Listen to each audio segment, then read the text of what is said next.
What's good, people? Welcome to the Lightbringer TV show. This is a segment called Passport Talk that I do with my boy, my co-host.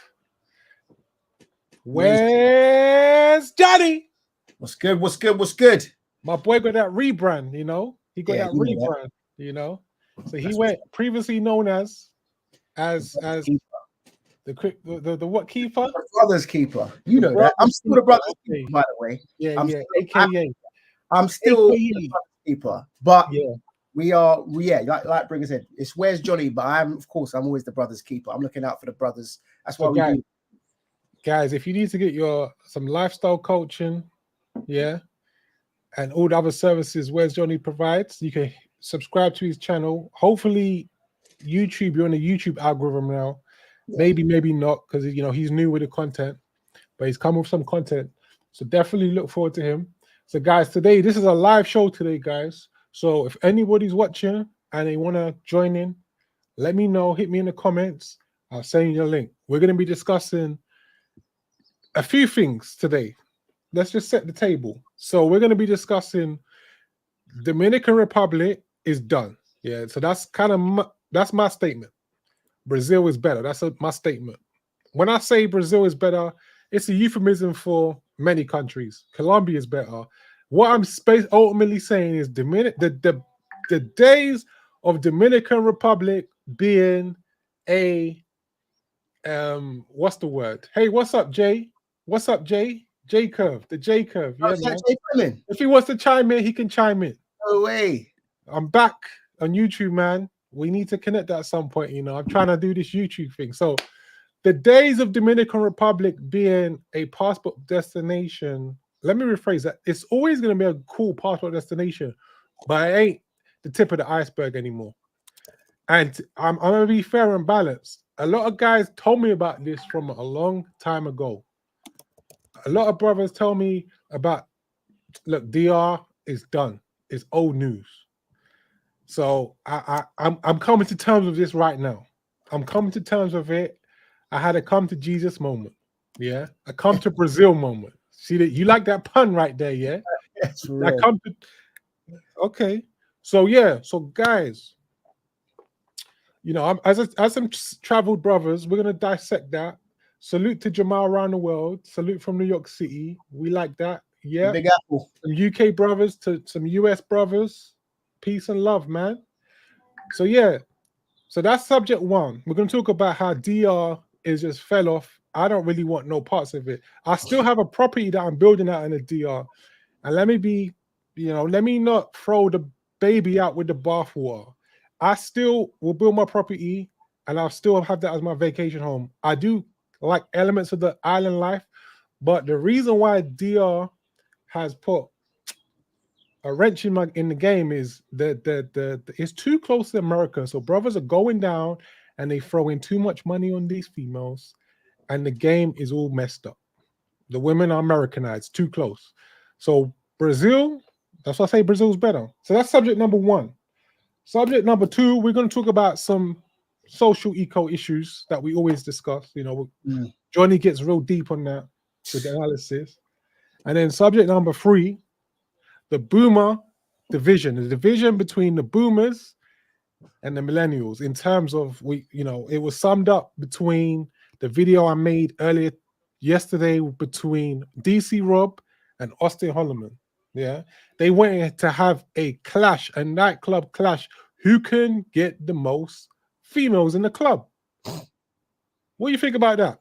Let's start with that. The boomer disconnect between. So you're familiar with DC Rob?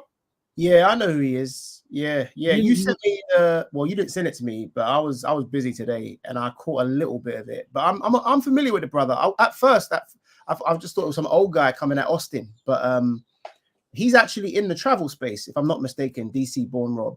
So I was kind of surprised from what I'd seen, and I only seen a little bit of it as well, guys. I ain't seen the whole thing, but yeah, man, it looked like one of them typical, like analog guys in the digital world coming hard at a young brother who's kind of just trying to live his best life, get his money right, and travel the world. So kind of that whole hating crabs in a barrel type thing, which is just sad to see from an OG, man. Yeah, so he was He was drunk. He was drunk. Oh, he was drunk like that. He Oh, was okay. he was drunk. I'm trying to see the live. Okay, we are live. I can see we got 9 people watching. That's good. Say if you're watching the live, say hello, say what's up. Okay. Hey, Jamil around the world. Brazil is the English Premier League and DR is the MLS. I like that. I like that. You know what is let me break it down. So I first went to the DR. Sorry, let's not backtrack. We're gonna get onto that. We first were talking about this DC Rob dude. Yeah. Okay. I made my thoughts clear about DC Rob. DC Rob, that video explained it all. Yeah, you have to, you can't argue about what's good and what's it's easy to find women in the States, blah, blah, blah, if you're not talking about the same age group of women.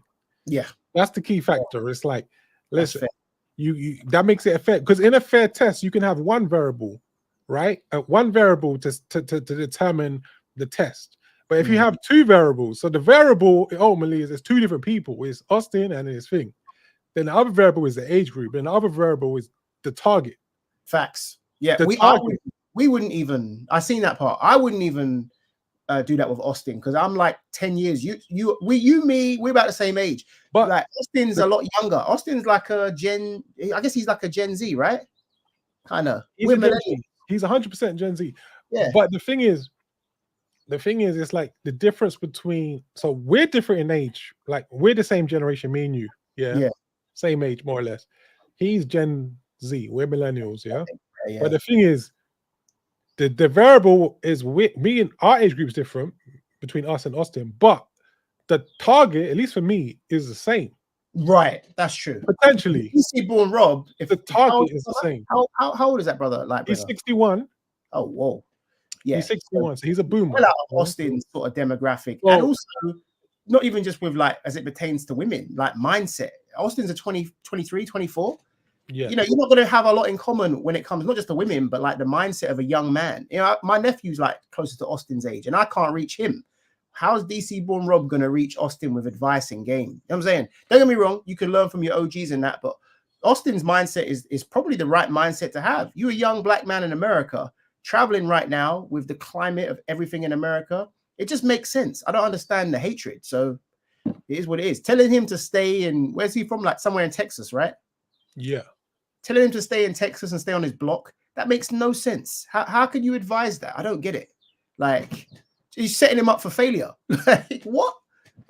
Yeah, I'm not too sure what he was trying to, what the purpose of the conversation was. It was a crazy back and forth. But yeah, like they're trying to block him. No, you can let's cut the BS. They don't like. Austin has figured the game out at a young age, and a lot of these guys don't like it because a lot of the older, I reckon, past. This is just my theory, guys. Let me know in the comments if you run with this. I feel like a lot of the older guys in the space, some of them, they don't like the fact that Austin's figured this thing out at a younger age, and now he's got all these years because he's figured out how to make money and move and shake and travel. And maybe for some of these older guys, they had to go through like, you know, which is unfortunate, the messy divorces and figuring out the ways of Western women. And now they're a little bit up there in age. They can kind of, you know what I'm saying, travel and get better ROI. But we should be celebrating this as far as I'm concerned. I want to see more young guys. I want to see people like my nephew's age also like looking up and going overseas and taking inspiration from it. He's not figured everything out. Sure, he's made some mistakes. We've all seen how that's played out with the whole Brazil thing, but at least the brother's out there giving it a go, and he's got the courage to try and live, you know what I'm saying, a little bit of a different lifestyle overseas. I don't know why that's not being more celebrated. It's like people are trying to highlight the negativity or the fact that he is kind of, you know, learning on the go. But we all are in some shape, form, or fashion, no? I think some of the people or some of the naysayers of Austin, I think they have a problem with Austin's, like he can be kind of like what's the phrase? What's the word? Like, is he like a bit crude, you think? Like, yeah, like he can be maybe crude. Is that a word? He can come across like an arse hole. He can come across like an arse. Yeah, he can come across. But I think, you know, like that's kind of like to get where he needs to be with his YouTube. That's kind of his angle. It's like maybe he's intentionally trying to be polarizing. Yeah, he's trying to be abrasive, and you know that is the technique. Yeah, that is a technique he might be using, or maybe Lightbringer, that is just his personality. I don't know the man personally. I don't know if to be honest, I only know of Austin Holloman, by the way, just so everyone knows. I don't really follow his content too much like that. Obviously, in the travel space, his name circulates, so I don't know the guy personally. But from what I've seen, he's just doing his thing. He's doing it his way. Like I said, maybe his style ain't gonna work on everybody, but you know, in this space, there's so many personalities, and there's room for so many different ways of doing content or traveling. Who's to say Austin's approach is wrong? Yeah, like I think what you mentioned makes sense. Like with age, he will tailor and refine his the way he kind of delivers certain things. Sure. I think it's the way he is. He just puts out there, and it's like to hell with it. And then some of the OGs, they don't like that. You know what I mean? I get why some of the OGs don't like, or they take offense to how he comes across. But I think he kind of needed that to be as brave as he is as a 22-year-old to say, "Hey, I'm gonna put my name out there in front of the whole of America." The whole of America, for them to take shots at him, and for him to have no kind of like care about like, look, you're gonna accept this, what I'm delivering, the message I'm giving out to you, and I'm not only that, I'm gonna go travel around the world. It is commendable. Massively. Because he's been everywhere. He's been pretty much everywhere at this point. Yeah, and he's been to all the markets probably most guys would want to go to. So with that, you're going to get experience. You're going to get a new perspective on life and traveling, dating, etc., etc. So that is commendable. And I think, like you said, it does take a lot of courage, because you could easily do that and just not, I guess, share it with the world. But the fact he's letting people in and he's doing it his way, you got to respect that. And that's the new way. It's the same thing with Tate. I don't even want to really say his full name in case the algorithm don't like it. You know, they jam us up. Mr. Tate, everybody knows, begins with A, the first name. Like he does a similar thing. Like unapologetic. He's an ass. He comes across like an ass to a lot of people, especially initially. But he has some deep game. And I think in this new economy, to stir the pot, that's kind of what you have to do. It's different from 20 years ago, 30 years ago. Anybody who we all respect, I'm sure. KS, what did KS have to do?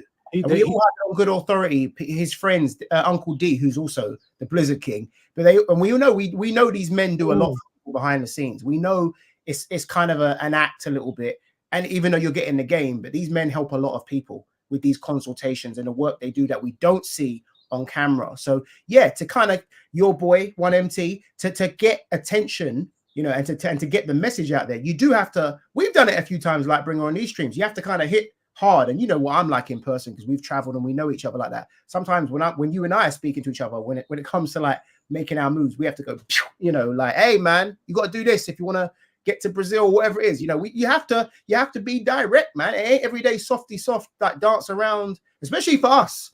For brothers listening right now, we all know as men, ain't nobody coming to save us. We want to get our money right and travel and all this. We can't be acting nicey nice and playing games with it. We know, I mean, we out here in the West, like, ain't no one coming for us. So shout out to Austin for being a young man that's going out there, figured it out, got his money right, and is living his life and saying, F you, so to speak, because he knows America is not his friend. And it's not. All those guys, one thing they did, all of them, is like they embrace being the bad guy. Yeah. So if you look at Dennis Merlin, that's his tagline. Yeah.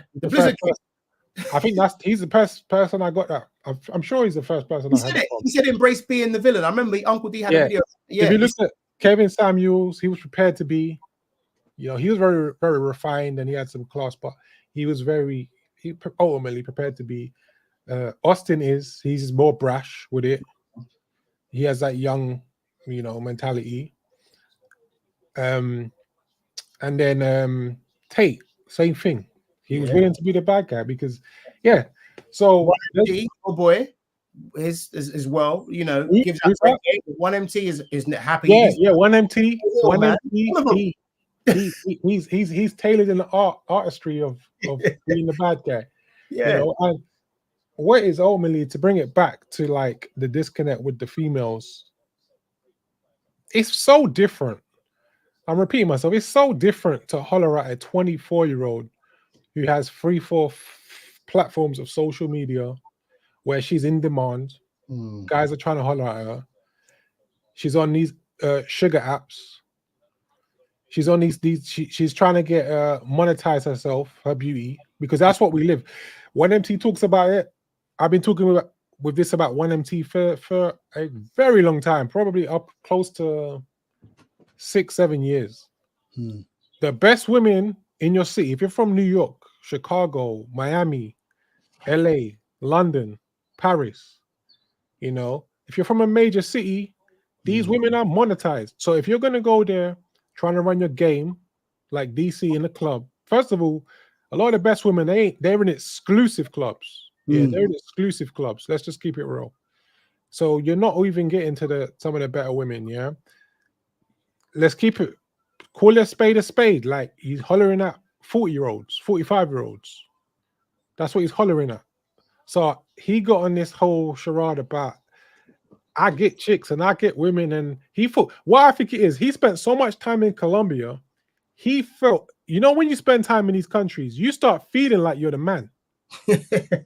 You start, trust me, everybody's been there at some point. You holler at these chicks, you're gonna get a 75% discussion rate, a very high percent conversion rate, all the metrics, yeah. Your numbers are good. So like you're playing, like the other dude said, it's like you're playing Little League. You're playing Little League. Like, not to disrespect Latin America, because I'm pro passport, bro, of course. Right. But like, you're playing on easy mode. It's easy. And in the West, we all know everybody, regardless of wealth, status, looks, everybody's playing on difficulty mode. Everything, and not because of any of those factors, but the West is just a much more competitive playing field. We all know that. It's highly, that you hit the nail on the head, brother. The competitiveness has gone through the roof in the West. This is why brothers stop playing. Like, what? There's all these type of stats. 34% of dudes under 30, I think, haven't had sex in the last year. There's all these stats that go around the manosphere. 80-20 rule. It's all fueled by social media. That was the catalyst. 2010, 2012, probably 2012. That period of time when Instagram shooted off, that's what separated everything. It separated the men from the boys, all of that. The select, the non-select, alpha, whatever people want to call it. It changed the game because people would think, oh, it would make the dating game open to everybody. No, what it did is women only really want to date the best. So if women only want to date the best, what they're going to do? They're going to go for elite select men. Guys that have extreme level of looks, extreme levels of status that are outsized, or extreme levels of money, cash flow coming in. So it changed the balance, the ecosystem of the dating. So, but the thing is, it didn't really affect much when it comes to the 45-year-olds. It wouldn't have affected much. Like, there might have been some adjustment they may have had to have made, but it wouldn't have been a whole, you know what I mean? Not from what I could see. Not to the same extent. We're not in that but we could probably assume, because your man, what's his face, was going off, DC born Rob rather, was going off at Austin. And do you know what's interesting? In the little bit that I saw, just to circle back, he's making his point that I think he was still getting like numbers and results, but he's not speaking to the sort of young man's plight at all. And he wasn't even showing any empathy from what I saw for that. He's kind of just blasting, hey, what are you talking about? This is here, rah, rah, rah. But it's not relatable to a young man, I don't think. Like I said, it wouldn't even be fair for me and you to try and relate to like a 20-something-year-old's sort of dating options and choices in the West, because I'm not in that age group anymore. A 20-year-old's? A 20 to 24, anywhere in that sort of 20s. Wait. I got a question. A 20 to 24-year-old's, what are you talking about? A man or and what are you talking about? A man's dating options or woman's dating options? The man's. I do. I can relate to it. You would? Tell me how. Let me tell you why. And I mentioned it before, but I don't know. Maybe we either misunderstanding or it went over your head. Okay. I deal with 18 to 25. That's my females. So that's my margin. So a dude I'm directly in one way or another competing with a 22-year-old dude. So here's where I wanted to interject because I get no, but I want to see where this is where I wanted to line up, because it's not about what you're dealing with. It's about, and I say this to you all the time when we talk offline, but you've been around the world. You've traveled. Austin's a young guy that has. A lot of these guys in America and in the UK have never gotten off their block. You've seen the world, right? You might have your own preference, but you've seen the world. That also shapes your approach and obviously the profile and the flavor of the woman you like. It definitely has for me, because when I was Austin's age, I had traveled a bit. So for you guys that don't know, here in the UK, it's different than in America. We've had passports from a very young age, guys like me and Lightbringer, especially in London. So we've been all around Europe and all these places, Dubai, all of that, even before South America, Asia. But when you're young and you haven't traveled, your mindset is very different to a man who has traveled. And also, like you said, Lightbringer, you might have your preference, but you might have to also factor in the fact that you've been around the world and you would have likely dealt with young women on your travels. A young guy on his block in America, all he knows is he's trying to get play probably from girls his own age. And if he's never traveled, he don't own a passport like we know some brothers don't, then his mindset is different, is all I was trying to make the point. His mindset's very different. You might have had your preference anyway, but you have also been around the world. So that kind of probably factors into that preference. That's where I was going with it. And good point. I want to add something to it. It's like the term wholeflation. So everybody's familiar with that. I made a video on that. It's going to come out in a couple of days. So wholeflation, and this ties in. It's like, DC Rob, he was like 24 when it was like 1987, so like late 80s. Yeah. Okay. So picture the time in your head. That's like big, that's kind of like the big curly hair era, kind of. Right. 80s, yeah, disco and all that type of stuff. I think it's a bit after disco. Okay. Disco is my bad. Yeah. But I don't know. I could be wrong. So like, the thing is, women, the rate of, if you understand supply, demand, and shortages, the rate of slim, attractive women back then was way higher. I would say it was double. Like, it was probably like 70%. I wasn't around. I was too young. I was born in 86, but I'll probably say it was double. I've seen old photos, family photos, all of that. Like 66, 70% of women were probably in shape. Now we're talking about an inverse. So it's probably 30% in shape, 66% out of shape. That's fair. Like, so I'm breaking it down for the slow brothers at the back.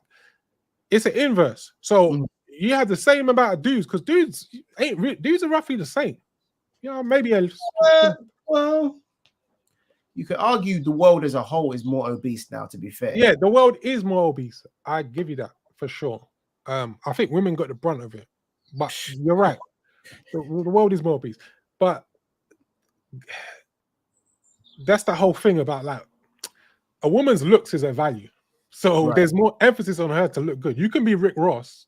You can be a fat dude that has some paper and a really good personality and some talent, and it's going to be attractive to a certain woman. Yeah. So, I mean, like, to trade on, but like for a woman, your beauty is your thing, your value. So that being said, you're dealing with a supply shortage of attractive, as Kevin Samuels would say, fit, feminine, friendly, agreeable, childless. Yeah. More women have kids than men. And then what's crazy, if you say that to a woman, they will say to you, how does that make sense? It takes two to have a child, a man and a woman. So that separates the bottom class of maths from the middle class and the top set of maths. If women are all sharing the same men are having, certain men are having 3-4 kids with different women. What did Kevin say? Kevin broke it down. 17% of men are having kids with 80%. So 70% of men are having kids with 80% of the women, or something like that. 60 is a high percent. 50% of men are single and childless. Right. So they don't understand. You know what I'm saying? So I get it. The numbers have shifted around. The marriage, everything shifted around, you know. So you have that as your base layer. Then you add on social media on top of that. You're right. Expectations, entitlement. Okay, my camera's gonna go back on again. Give me a sec. It does that for some reason. Carry on. Okay. So you add social media on top of that in 2012. and you mix it in a pot, Hmm. that's an explosion of Yeah. of entitlement, because Yeah, the landscape is upside down. That much is clear, I think, to people, like universally, not just to men. I think the whole social media, like you said, the culture in the West for dating, marriage, all kinds of like dynamics between men and women has been shifted massively. Hence the space we're in and what we're talking about, why this is such a strong option that, you know, men are executing on, really. So yeah, of course, it's gonna impact your I guess your choices, because if you're in the West, like you just said, you know, it's quite clear there's probably a shortage of that fit, feminine, friendly thing, and if you do desire that, you know, I guess you know what the cost is, really, you know, and that cost is high. Unfortunately, it is not, like you said, if you go back to like the 70s or the 80s, it's not. This is a supply and a demand, and there's more demand than there is supply, you know, unfortunately, and that prices people out, and it freezes people out of the marketplace and limits. It almost limits. It's the opposite of the passport movement, right, which is all about exploring options. The options are now limited if you stay on your block, so to speak. And that's a problem, man, because, you know, ultimately you want to be in a position, we've talked about this before, but you want to always be in a position of abundance and leverage, you know, not necessarily because you might want to exploit that, although you might want to, but without leverage and abundance, you're left in scarcity. And that is, I've said this before, you know, that scarcity is the worst place to be in any marketplace, as far as dating. Like that's the word I really like. You know, again, formerly the brother's keeper here. I hate to see brothers living in. And Lightbringer, I know you're passionate about this yourself, but you've definitely had some conversations with me offline about that. But I hate to see brothers having to settle or deal with something when I know it isn't their true ROI. All I ask for brothers is a fair shake. Lightbringer has his age and his preference, as do I. But all I want for brothers is a fair shake at the market. When brothers haven't got a fair shake, well, then, you know, I'm all about activate passport power. And here in the West, it's not getting any better as far as fairness. You know, it's almost like you're just left to deal with whatever you can get, and that ain't really worth working for or building for if that's all that's available to you.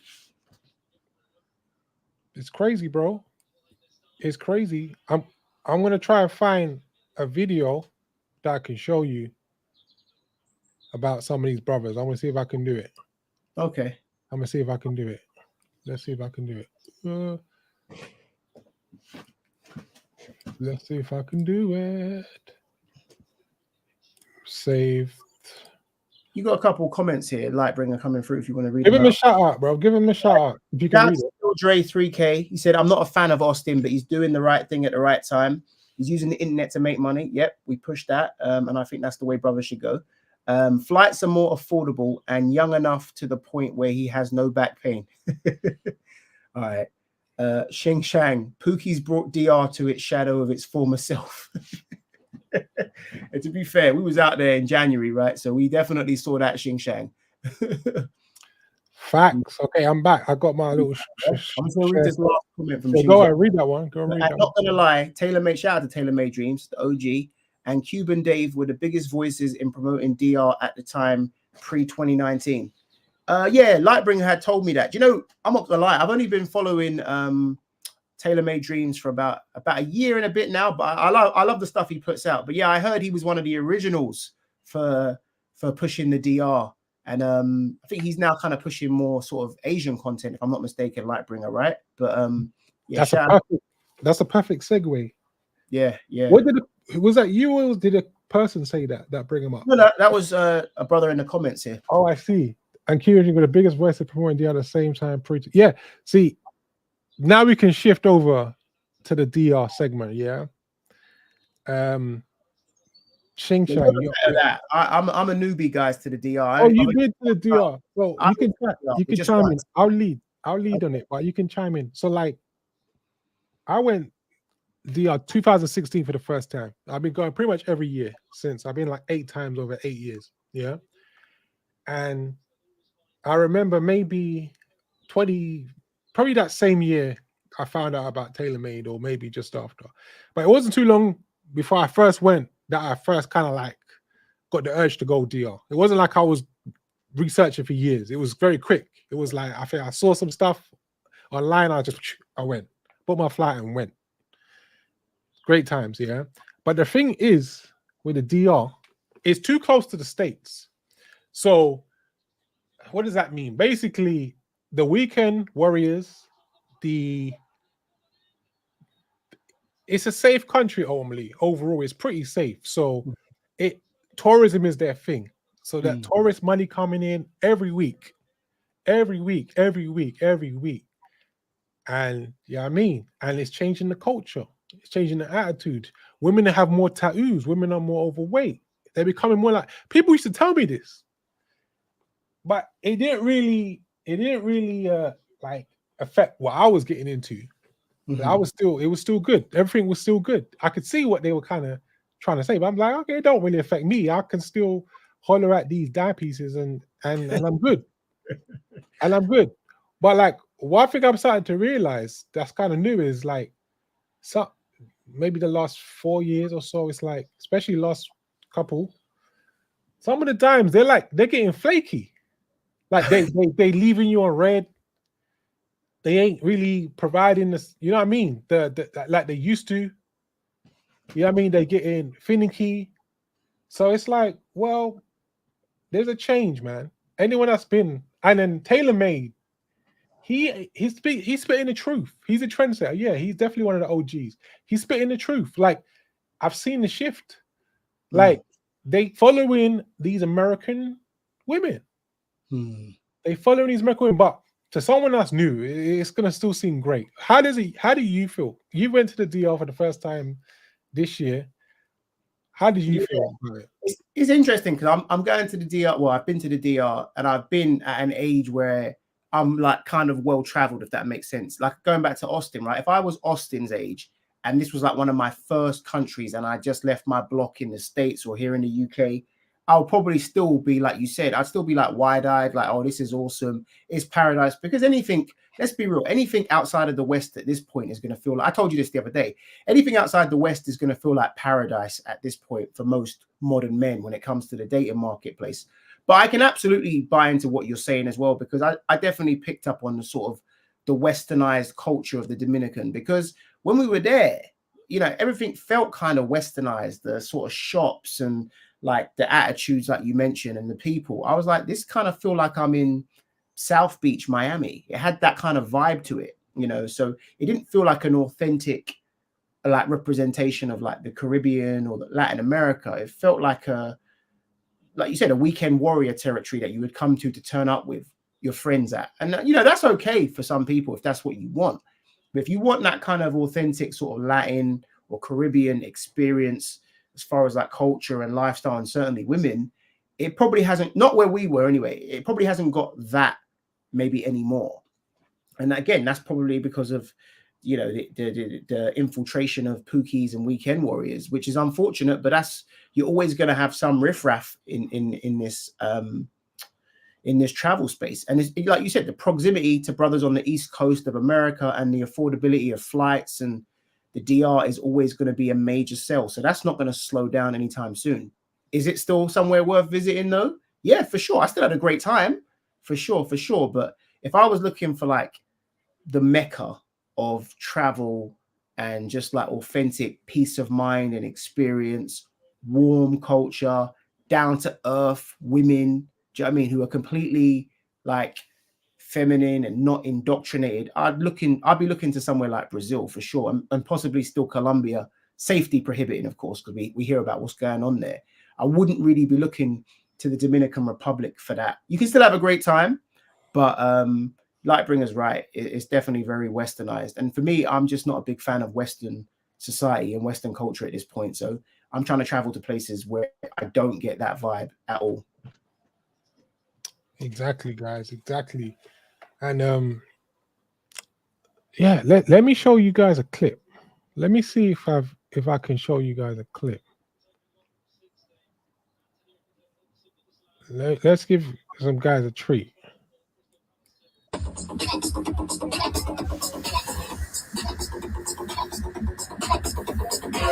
Yeah.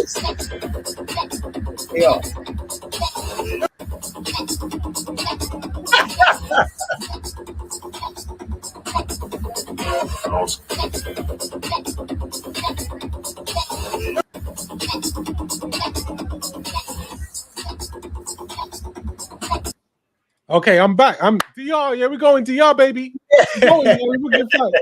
I'm back. I forget everything I said. No, I'm joking. I'm joking. So, like, yeah, I got hooked in the DR because of that. And I kind of wanted to show you guys to give you a setting. Like, you know, I've got track record. I've been going for years. I've got catalogs and catalogs I've forgotten full of that type of stuff. Yeah. Hey, this team's getting mash up. Man United getting mash up right here. But so I got catalogs of these type of chicks. This kind of defines what the DR was about.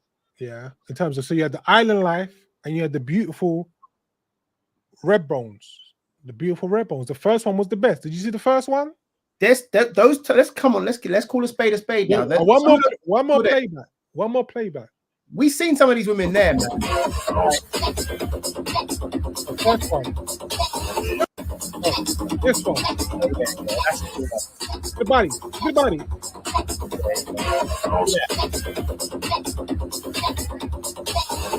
Oh, let me press. Okay, we're good for that. So that's a 4 for 4. Yeah, that's 4 shots for 1 swish and 3 off the back of the backboard. Yeah, that's 4 for 4. Yeah, 4 for 4. Yeah. Yeah, I get you. That's a solid 4. Come on. We've seen 4. You can still see women like this in the DR, to be fair, and the brothers probably know that have been. You can still see women like this. Of course, I see this. This is. It's not. You're not seeing it on every corner. Not that. No, the first one. Not the first one. The others you can see almost every corner. Right. They attractive, but they're not like, you know.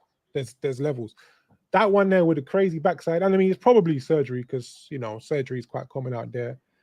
That's not every corner, but that's not infrequent.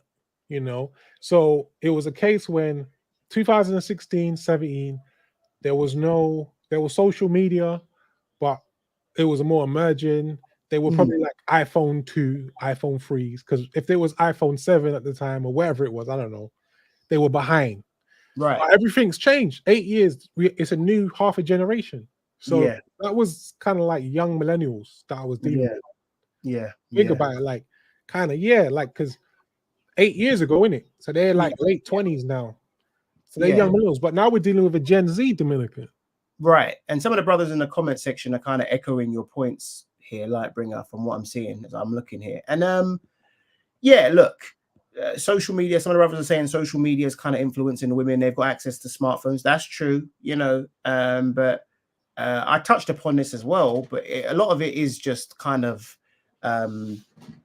you know, it's becoming more westernized. If I'm not mistaken, and someone can let me know in the comments if you know, the Dominican Republic's like the most visited place in the Caribbean, no? Like tourism. So that's gonna create that, something that whole Western feel. It's like here in the UK, guys, to the UK, sorry, Spain is to the UK what the Dominican Republic is to America. When people in the UK want to get away, they go to Spain. It's around the corner, it's cheap, it's warm, unlike the UK.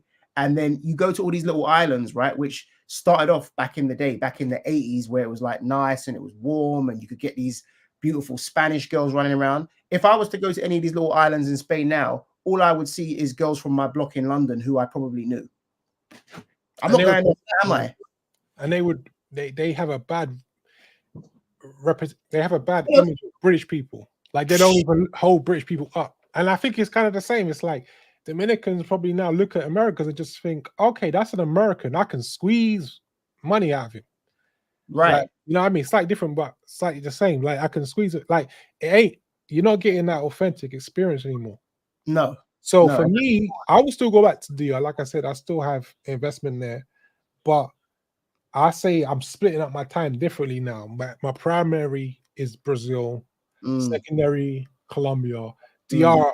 Well, secondary between DR and Colombia. Like you said, Colombia looks like a good option, but I think that personally, from what I've seen, I'm not gonna call a spade a spade. Colombia, 95% of people are probably fantastic, but like that 5% or whatever, they some sinister mofos. Yeah.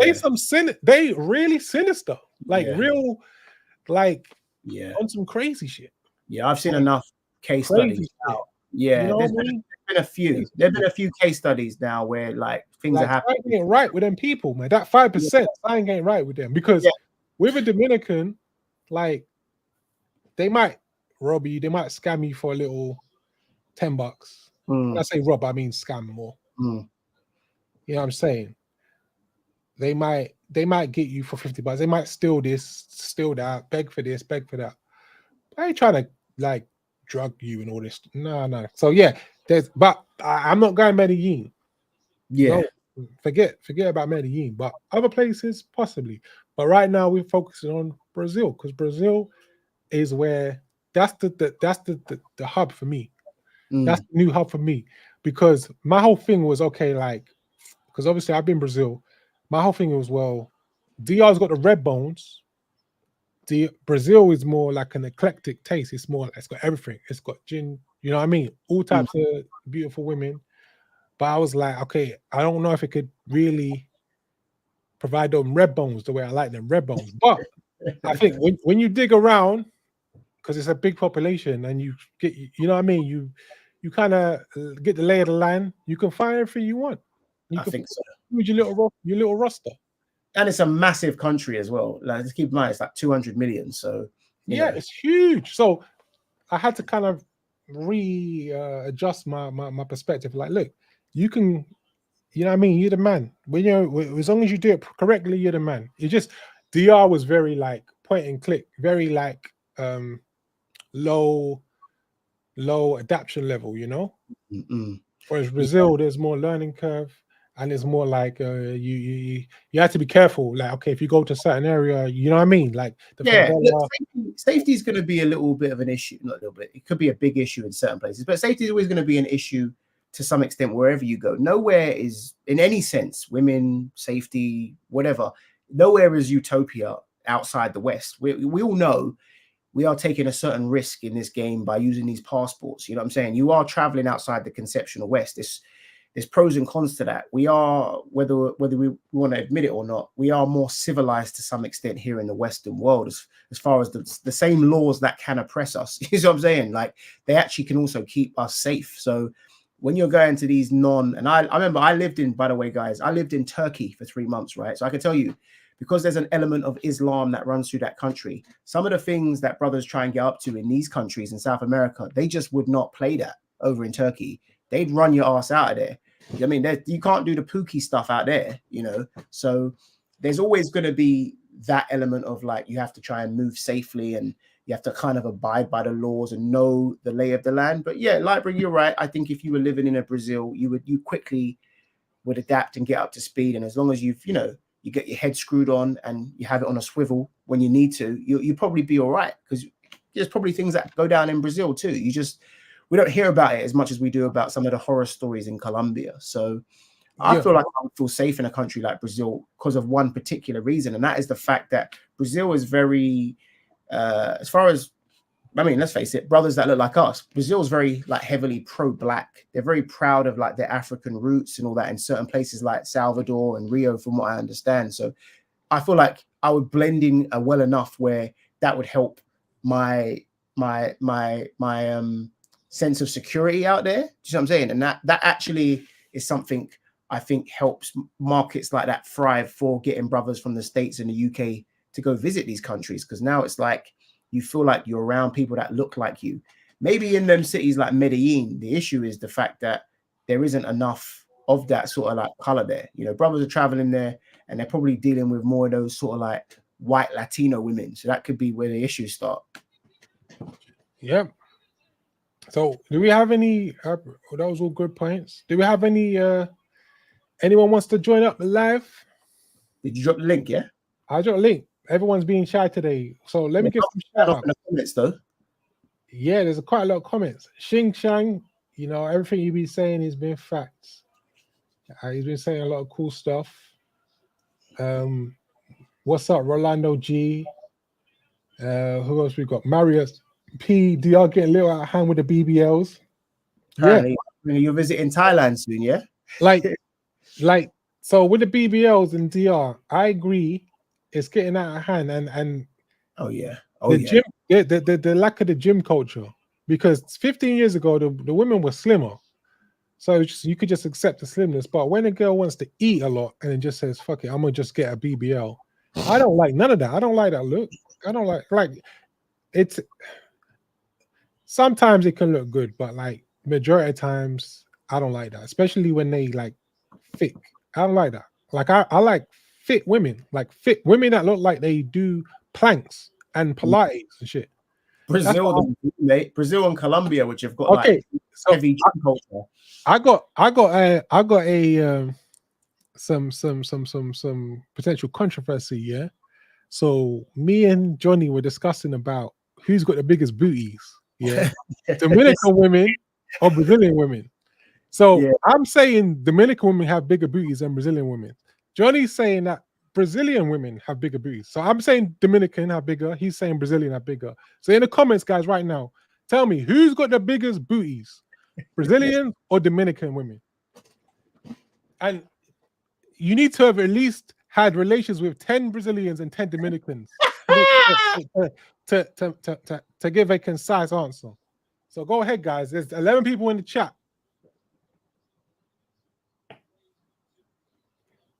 Which one is see, shout out to my man Rolando G. It ain't true, man. I told you. They got Brazilian women have big thighs. See, they have like big thighs because they go to the gym, so they do a lot of like compression work. Yeah. No light bringer. They do compression work on their thighs. Bro, you're free zip, bro. Dominican women have bigger booties. Check the comments, my man. Yeah, we know South Africa. South African women have the biggest. South Africa. South African women have the biggest. You've been saying that. Actually, shout out to Jamel because Lightbringer have been saying that to me for a long time about. Everyone knows that. I'm surprised you even know that. South Africa is number one. Like it's easily bigger than Brazil. I wouldn't know. I haven't been to the continent since I was young, and I haven't actually ever dealt with like a South African shorty. But you've been saying this for a minute. Them and Kenyan women. So shout out to them because I will be going to pull South Africa is number one in the planet. Really? It's number one in the planet. Okay. Some people like remember I'm not like an Africa expert. Obviously London's got a lot of African people though. I go by my experience. Some people say also Uganda, and I've had some experience with Uganda, but I still think South Africa just picked them. Really? Yeah, I've seen pictures. South Africa will pick. South Africa, there's nowhere on the planet more than South Africa. It's ridiculous. Yeah. Ghana can, but I still think South Africa just looks better. Like something about the way the South African build, it just looks crazy. It just looks. Shout out to South Africa then. But like, I still think that Dominicans have bigger booties than like. Okay, so like to be specific here, because I want to compare equal test, just like the previous situation. We're not talking about a white Brazilian to a brown Dominican because that's not fair. I'm talking about comparable African bloodlines. So a black Brazilian and a black, like a caramel Brazilian and a caramel Dominican. I think that the Dominicans got some crazy booty. I think Brazil is more thighs. But it's all subjective, isn't it? Well, it is. And also, like you said, when we was there in January, I felt like what you said, like there's a lot of BBLs. So I'm like, oh, a lot of it's fake. Like so much BBLs running around the Dominican Republic. I was like, okay, look good, but how do I know? A lot of them like are fake. So, you know what I found with Brazil? The black women, they don't. Obviously, it's a huge country, so I got to say this with an asterisk, but like some of the women don't really have hips like that. They don't have hips. They don't really have hips like that. The some of the Brazilian ones. I don't think they have a bigger booty, but anyway, it is what it is. But like, what other videos have I got to show you guys? Yeah, that we can discuss. Right, I won this little battle. Like, Brenda, the comment. He wins. The brothers agree with me on this. And actually, you've dated more Dominicans and dealt with more Dominicans, and I've actually dealt with more Brazilians. So that's probably why we're both biased. That's what I'm saying. So, I think Brazilians are just they have gym booty. but it's like, yeah, which is what I prefer, I guess. That's just like preference. it's not like natural out of the tin. I think the Dominicans, but some Dominicans got no booty too. So I guess it's dependent on things. I'm trying to see if I've got any videos to show you about the UK.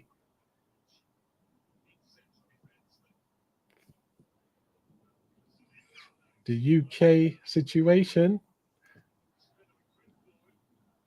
Have we got any comments? Prognosis thing. What about this prognosis? Is this part of that? Yeah. Yeah, these Brazilians be having some BBOs too. Yeah. What prognosis? You want to do the prognosis thing? Okay, what do you think about this? So basically, you know, we have hoflation, we have the disconnect, we have brothers talking about how they get more chicks in the club at 61 than dudes at 24. Yeah. And then so there's an issue, there's some type of issue, but like, what do you think about this video here? Put it up. Excuse me. I ask people who are really fit what they do for their workouts. Dude, I'm on semen retention 5 days a week, full body, lower and upper. Most importantly, you gotta stretch. But more important than anything is consistency. So, Are you a personal trainer? no, I used to be. I'm a stockbroker. What do you have for breakfast every day? Oh man, a lot of turmeric for inflammation, a lot of kale, a lot of vegetables, a lot of protein. And you said you're how old? 45. What's your strongest lift in the gym? Your arms are the size of my leg. The most I've squatted is 4 plates. 4 plates? Yeah, that's the most. The bench today, I did 3 plates on bench. 90 pounds, look at curls. Folks, exercising is not just about physically looking good. It's Right. about your mind, your dopamine, your oxytocin, your serotonin, your endorphins. It's about your mental health. Right. People drink, people have sex, people use drugs. They're all looking for one thing, and that's relief of stress. The best remedy to relieve stress is exercise. Now, do you drink? Absolutely not. You Nothing don't. in my body. No Nothing. drugs, no. Dude, I'm on semen retention. For those who don't know what that is you do not practice, you don't have sex. You keep your semen in your body, it's reabsorbed into your blood, it strengthens your neurons in your brains, it elevates your aura, and it just puts you in a mindset that you're above the average person. So practice. If you're married, that's not going to happen. But if you're a single guy, practice semen retention. Stop sleeping around. How long have you abstained for? 2 years. 2 years so far. 2 Yeah, years. no masturbation, no pornography. Conserve. It's the first law of thermodynamics, the law of conservation. Conserve your semen. It's the best vitamin. That's amazing. Thank you, man. Excuse me. I ask people who are really fit. Let's repeat. Okay, so I got one more video to show you. Let me see if I can let me see if I can remove that one and show you. Stop, present extra video file.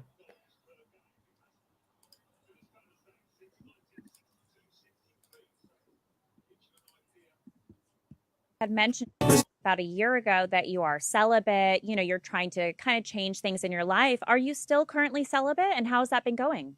When I did the first album, Born to Do It, I was just like, I was 17 years old. Oh, So these were all aspirations. It's crazy, right? And I was like, I just want to, what would it be like just to really just not even lock in for work, not to kind of like, oh, we're doing this for any reason, but what would it be like just to not be, oh, we're on a dating every time, or we're in this city and you just want to mess around? What if we just parked all that for a moment? What would it be like? So how long has it been now? And also, what would make you like break your drought?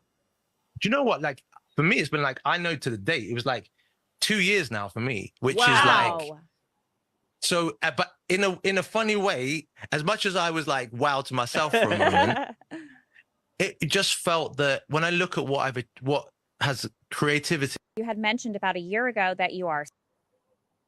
Okay. Let me I need to hear what you think about those 2 videos. You would ask me, wouldn't you? You know how I am. Listen, and you know, I've talked about this. You know me, you know, I'm big on the whole health and the fitness and the personal development. Both of the videos, the first guy on the semen retention, I think it is, and then Craig David being celibate. Because celibate's when you don't date either, right? And not have sex, if I'm not mistaken. Someone in the comments let me know. There is merit to both of them. I think they have no FAP and stuff as well, which is the whole like no porn, no masturbation, all that. Like keep your mind clean and pure and all that stuff. There's definitely merit to doing them for sure. But listen, we're not going to sit up here and lie. Like we all, as red-blooded men, we all like women, right? If you're trying to focus on like a goal, Lightbringer, we lost you for a second. No, I'll come back. Yeah, it's just but if you're trying to like lock in and focus on like a goal or achieving something, I don't know, starting a business, making money, or getting in shape, there's probably like some serious benefit to doing that type of thing for like an extended period of time. But equally, you know, who's to say that, do you know what I mean, you can't do all of that though and still enjoy women? It's all subjective at the end of the day. Do you know what I'm saying? Like, even I think Craig David was just saying today, he was just like, what would it be like? He's probably just testing himself. It's more of like a challenge type thing. But I'm not going to sit up here and tell no guy to be celibate for 2 years. First of all, I think it takes like a hell of a disciplined guy to like go 2 years without, do you know what I mean, being with a woman. That's a long time, bro. 2 years. But each his own, man. That's military, like extremes, bro. But I have a different take on it. Go for it. I think that in both examples, these guys, they like, I guess mid-40s. Craig David's probably mid-40s. Yeah, maybe. I don't know. How old? Actually, yeah, sure. It must be about that. Okay. And the thing is, it's like they're experiencing hoflation. Just like everybody experiences hoflation, except a select few. Yeah, remember, Craig David ain't really, no one's checking for Craig David anymore. But Craig David got bagged though. He got money like that. He's got bagged, yeah. But the other thing, this is the elephant in the room. This is the controversy, yeah. I've done a video about this. It's in the pendings, yeah. And I don't think you realize it either. And a lot of the audience don't realize that Craig David, that dude, he is, how can I say for the I don't want to mess the algorithm. The dude is homo. He is? You didn't know that. What? Is this breaking news? No way. You didn't know that. No, I thought he was. That dude is homo. I don't even know. He's homo. Is he really? Is he out though? Like, was he like? No, he's not out. He's not out. Oh, but so everybody knows. Everybody knows. Everybody knows. Lightbringer's secret source, yeah.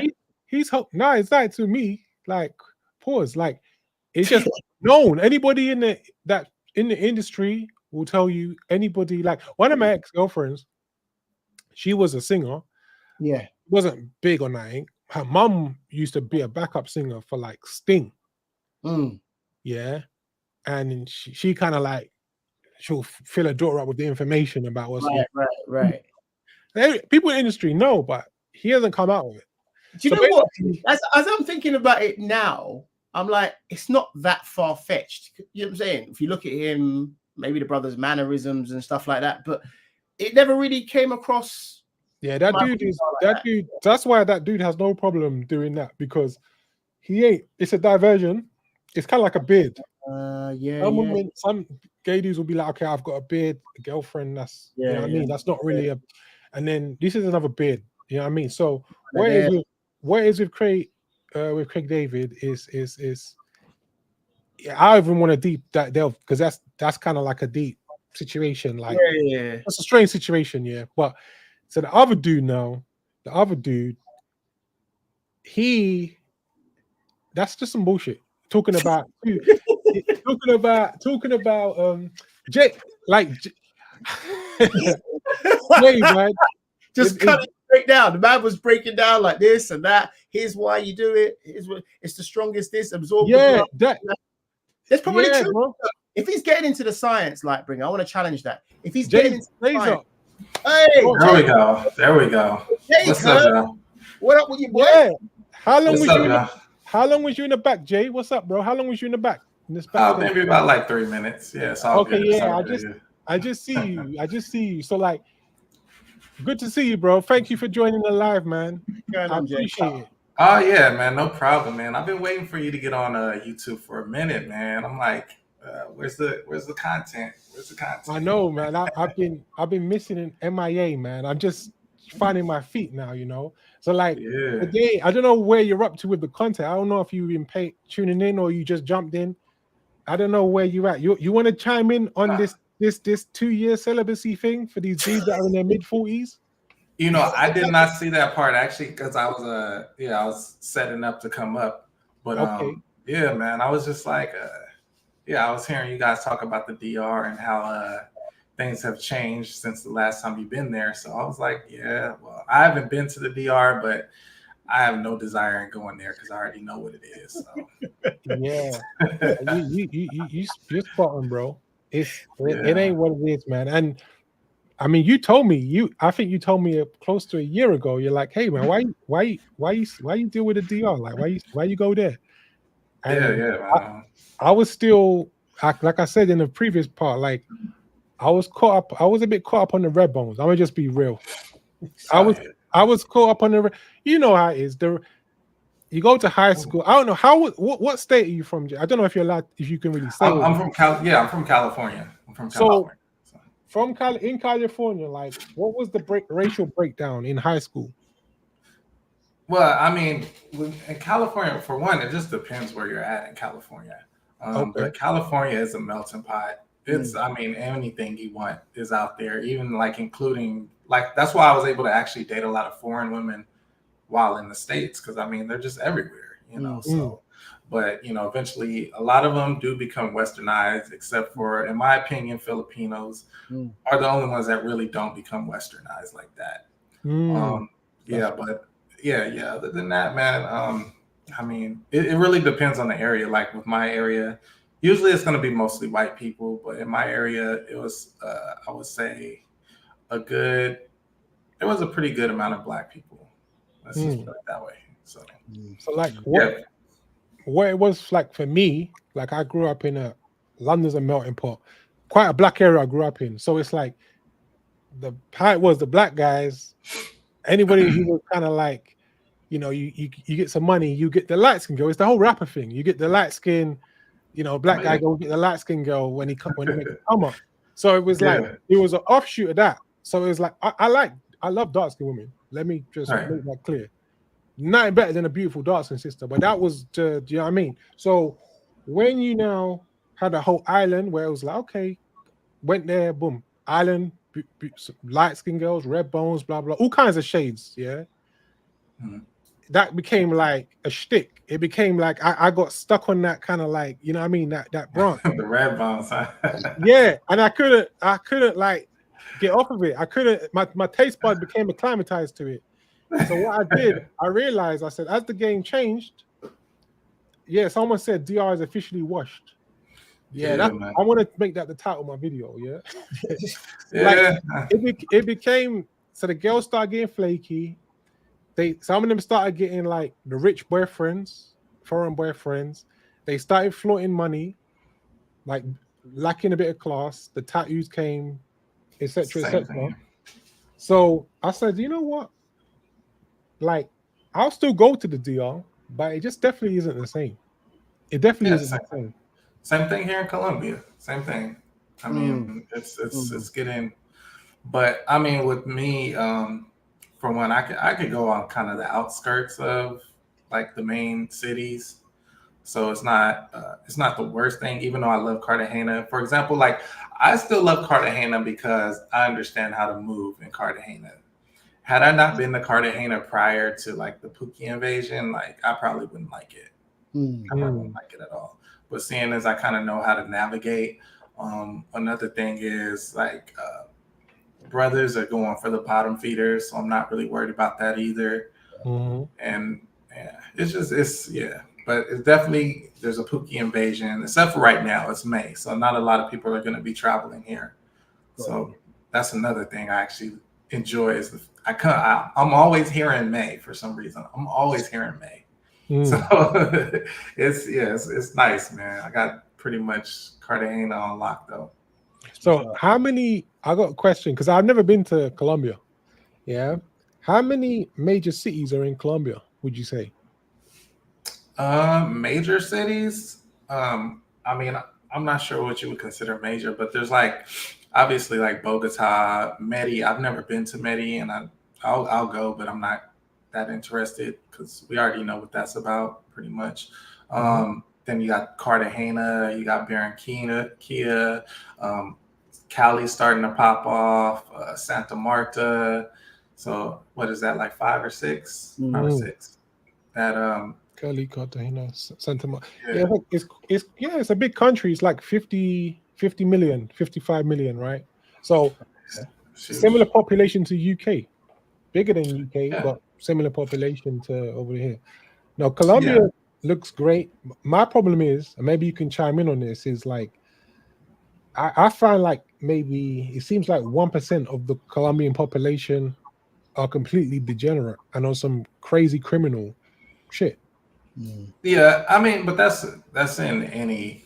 I mean, I would say in any country really, but I mean, there's places like, for example, where I'm at right now. It's like I could walk around 2:00 in the morning and not really worry about anything. So, you know, it depends where you're at.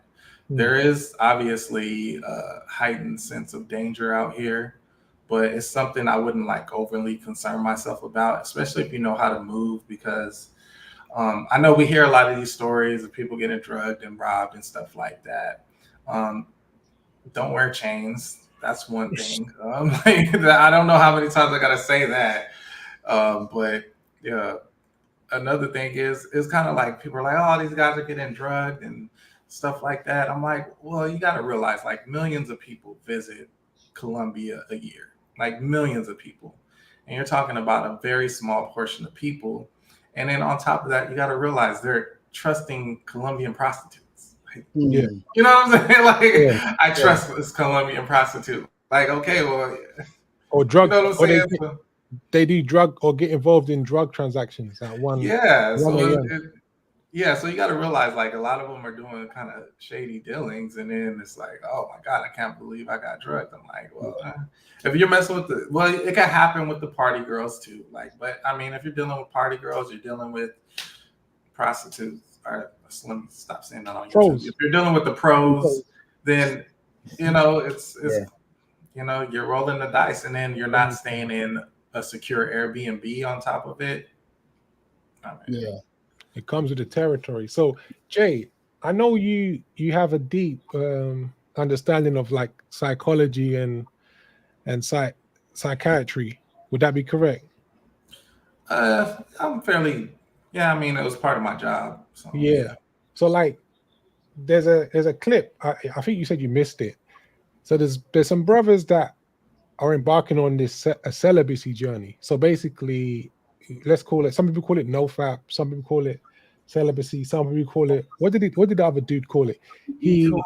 Let's play the video. Semen retention.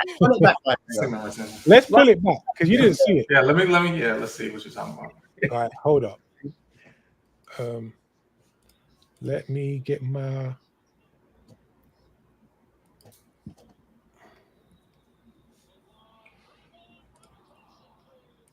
What they do for their workouts? Dude, I'm on semen retention 5 days a week, full body, lower and upper. Most importantly, you gotta stretch. But more important than anything is consistency. Are you a personal trainer? No, I used to be. I'm a stockbroker. What do you have for breakfast every day? Oh man, a lot of turmeric for inflammation, a lot of kale, a lot of vegetables, a lot of protein. And you said you're how old? 45. What's your strongest lift in the gym? Your arms are the size of my leg. The most I've squatted is 4 plates. 4 plates? Yeah, that's the most. The bench today, I did 3 plates on bench. It's 90 pounds, look at curls. Folks, exercising is not just about physically looking good. It's about your mind, your dopamine, your oxytocin, your serotonin, your endorphins. It's about your mental health. Right. People drink, people have sex, people use drugs. They're all looking for one thing, and that's relief of stress. The best remedy to relieve stress is exercise. Now, do you drink? Absolutely not. You Nothing don't. in my body. No drugs, no. Dude, I'm on semen retention. For those who don't know what that is you do not practice, you don't have sex. You keep your semen in your body. It's reabsorbed into your blood. It strengthens your neurons in your brains. It elevates your aura, and it just puts you in a mindset that you're above the average person. So practice.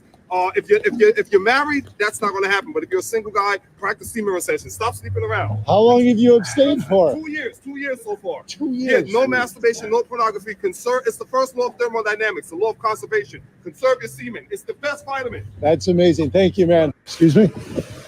I ask people who are really fit what they do for their work. Okay, so I mean, there's a lot to intake. I'm gonna just lay out like this. So he seems like a good brother. You saw his plan, what he's about.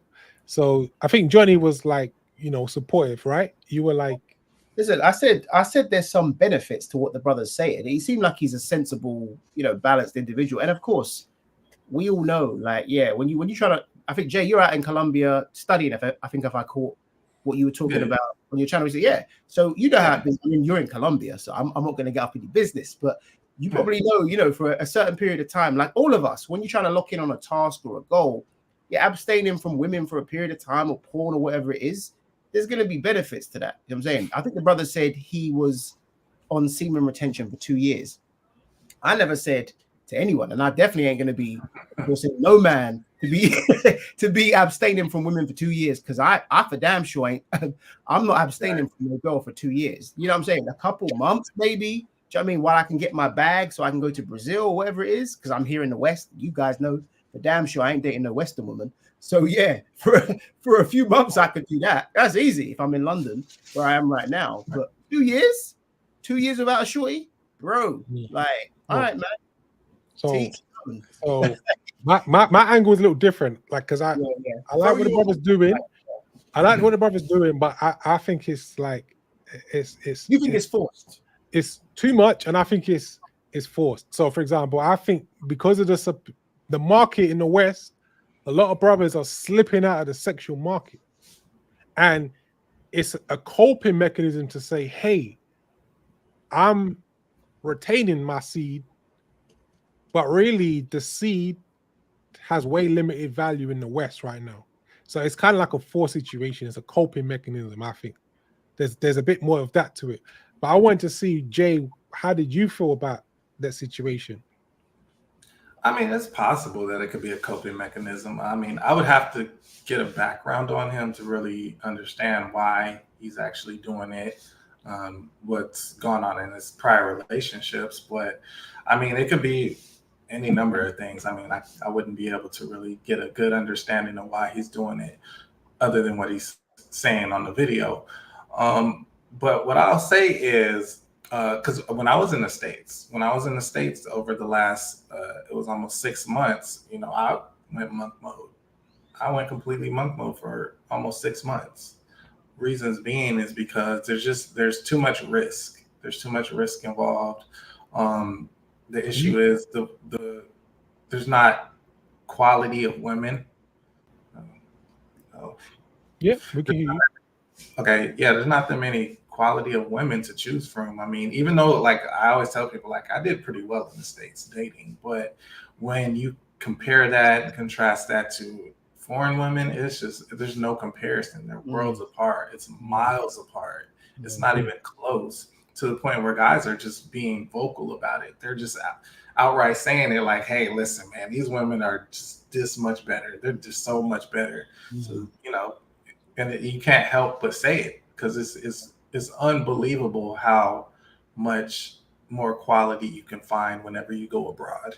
But you know what? Sorry, Lightbringer. I just want to just jump in there really quickly, because what Jay's saying is interesting, but I can kind of insert what I was saying to you earlier again.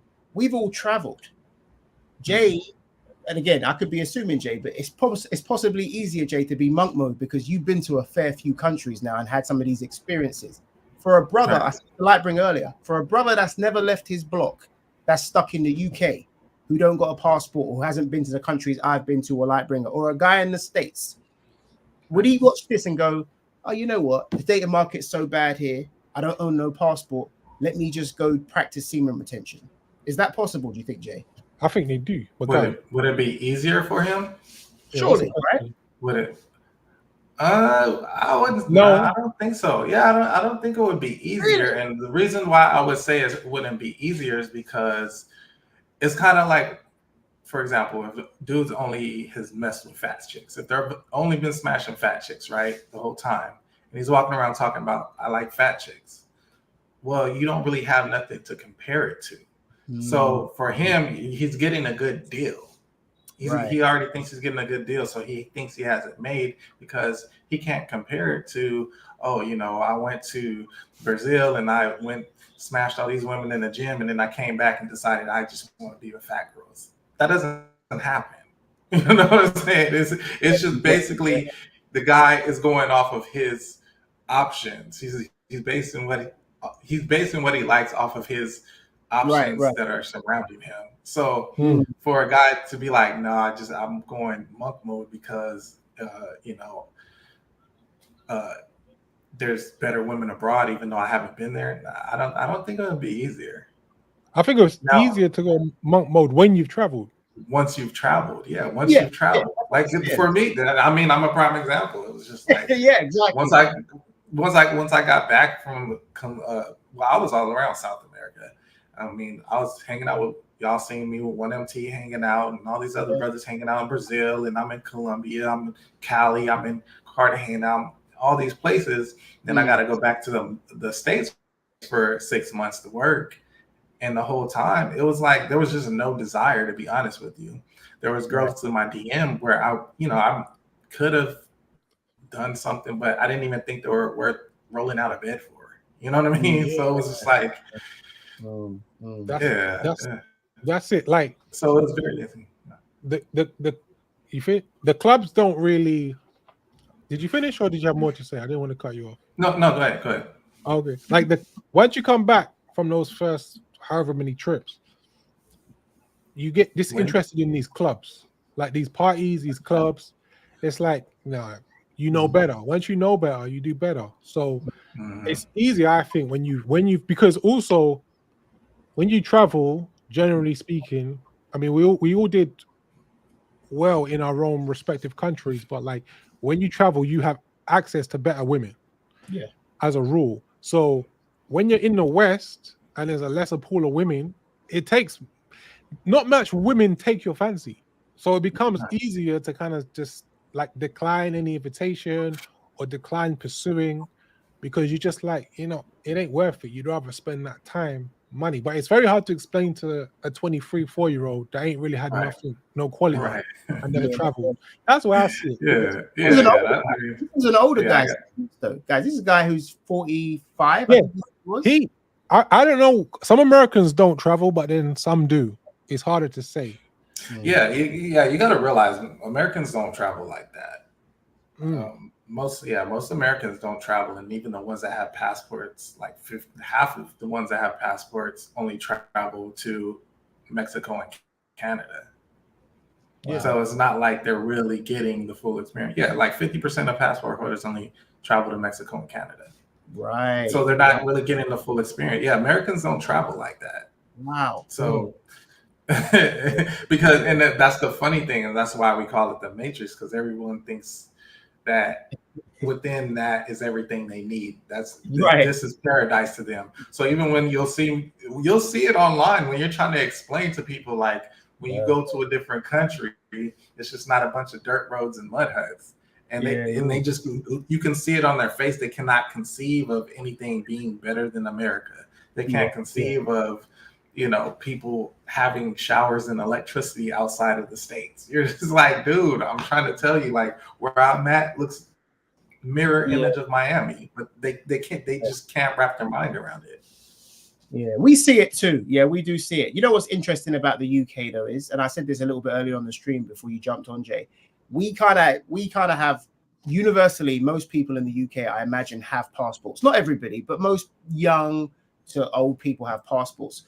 But as it pertains to sort of like the dating market, obviously passport bros, this type of thing, it hasn't really, like Bringer and I discussed this a lot, hasn't really taken off as much. Guys travel, and sometimes they do date abroad, or they might have a foreign girlfriend in like a Germany or a Spain, or I dated this girl on a foreign exchange type thing. But the whole like remote work and going abroad, living there, like that isn't really so much a thing in the UK yet. I don't think. What do you reckon, like Bringer? Would you say? Yeah, I think the difference between, if you're comparing it to America, I'm not sure if that's what you're doing, is that in England, the wages aren't high enough. The wages, just to let you know, Jay, they're not where America's at.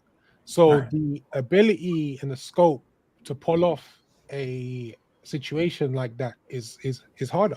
Yeah. So it's not really being a passport bro. Although, UK guys have passports, a lot of them don't have the means, especially black men, because black men are at the financial bottom of the UK as a whole. So, I mean, does that answer the question, Johnny?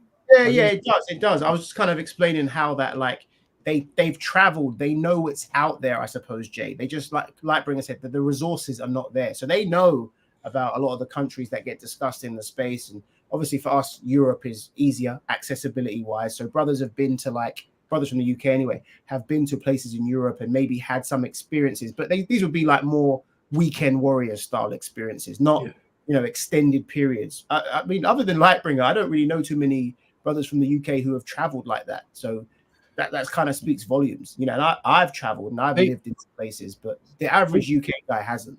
A lot of them seem to follow the crowd. Unfortunately, a lot of black brothers in the UK, of which there's like 2 million black people in the UK, right? Yeah, like about 2 million, something like that. Yeah, so not a huge amount. It ain't like America where you got like 4 million. Like, they seem to follow the crowd. So, for example, Dubai, Amsterdam, Spain, Spain. We have this thing in the UK, and I want to know if they have it in America. Basically, a club promoter, they do have it in America. A club promoter that's maybe based in like Texas that knows the scene, they'll do a fly out event.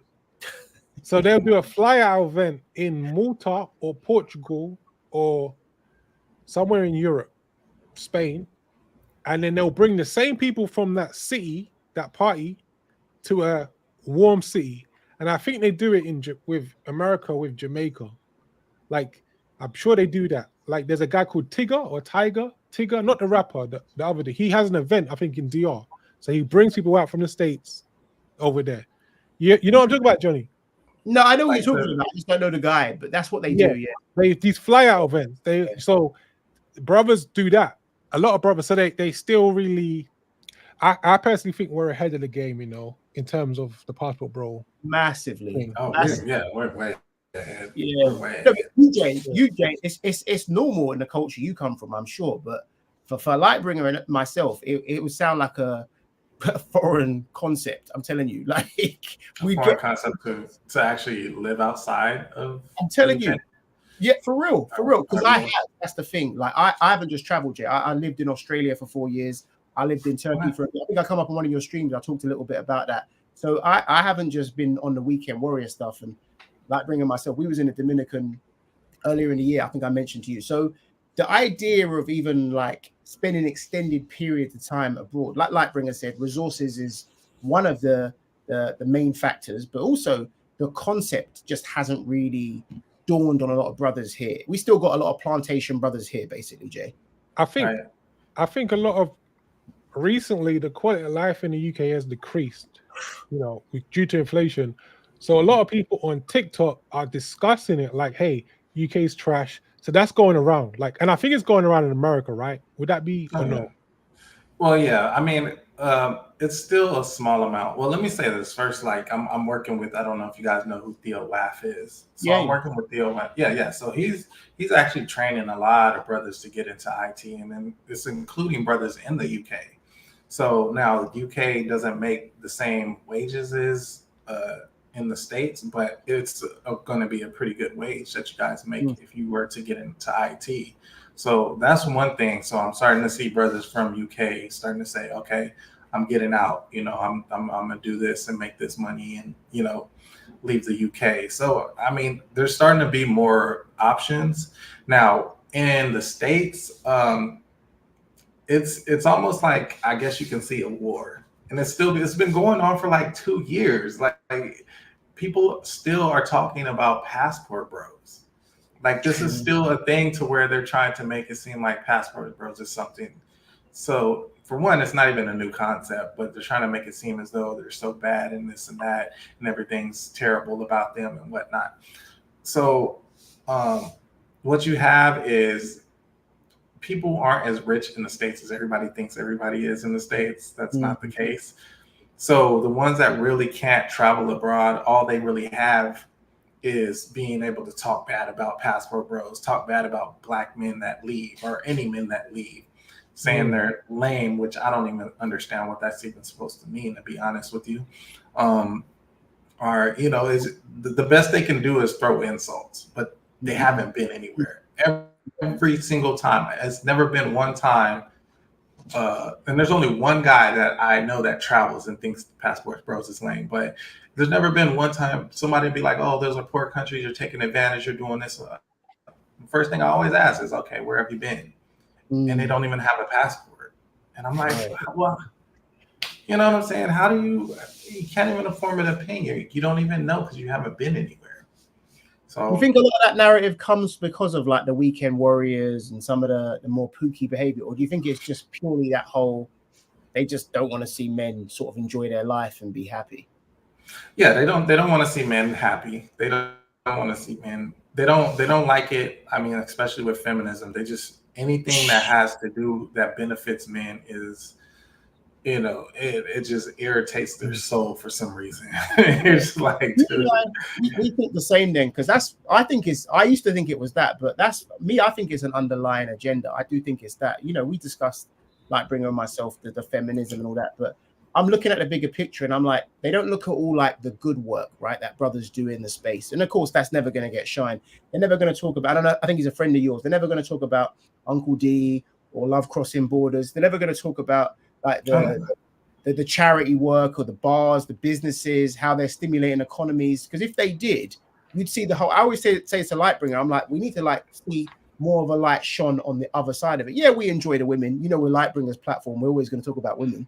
But they never talk about the more positive elements, the brotherhood, like how you meet like-minded men. That's how Lightbringer and I met. They never talk about getting together, buying land, starting businesses. Do you know what I mean? Self-development, getting fit together, moving overseas. I met a friend through this space who's like a brother of mine from the States, gave me a job opportunity. That's how I was able to go to Turkey for 3 months.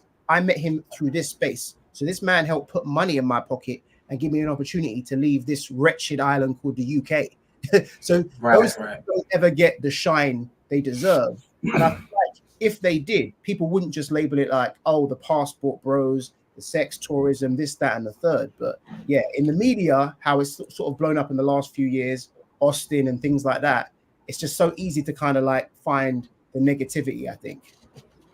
Right. Well, yeah, of course. I mean, because anytime you do try to shine a light on the positive, it's, you know, it's always like we got to find more negative to counteract that. Or even like with Theo, you know, a lot of people are going after him, and all he's doing is helping brothers get out of the country and help brothers get into 6-figure careers, you know. So there is an underlying, you know, agenda that a lot of, I would say, especially Western women have, because you got to realize that there's a lot of money leaving the States. Even though it's a small portion of men, it's still a lot of money, and more and more options are getting on those planes and going elsewhere. And this is one thing I always say, man, once that guy leaves, once he gets on that plane, he is not coming back. He's not coming back. He might come back physically, but mentally he's done. He's going to be done. That's it. Yeah, you said it. You nailed it. And Lightbringer talks about that a lot. You know, he always talks about the financial elements with me, like online and offline. And I agree with you. I think that of course that's gonna, you know, anger people and stuff, because you're right. It is essentially you're creating an economy abroad. You know, if you get a remote job or you start a business or you leave, you are essentially pulling money out of the West. And I think I talked about this on a stream Lightbringer and I did, which is from our perspective, at least, I look at it like you're taking your value from America or the UK or other parts of the conceptual West, and you're plugging that value into a market where you can get greater ROI. And that's not just with women, of course, that's with cost of living. Because I'm about to make a move myself, Jay, which I'm not going to announce just where yet, but I'm about to leave this market finally. And it's for more than the women. It's for cost of living. It's for lifestyle. These factors are huge for men. You know how it is, Jay. I think the field you work in, and I'm kind of in the personal development and mental health space, we know how oppressive living in Western society is outside of the women. Like it costs and it's mentally taxing. Lightbringer, he's one of my close friends. I know how hard the man works offline, like behind the guy work hard. Yeah, I know. Yeah, like it's real out here. So these things do, you know, they add up, and they can be very taxing and pressing on a man. And again, that's never going to get a shine in Western society. All the narrative is now, is like you said, is if you're not doing something that benefits a woman, you may as well not be doing anything. If it's about your well-being, your money, your sense of self, it's forget it. So for sure, you're right. Like maybe it's that. It's the fact that we're essentially pulling our money away from them and we're circulating it amongst ourselves, our information, our knowledge, our resources. We're sharing it within our groups, all the groups we have on Facebook and everything else, all the streams. And it's like it's giving brothers information and resources to purely better themselves and nobody else. Right. Yeah. A lot of people don't like us talking about it too.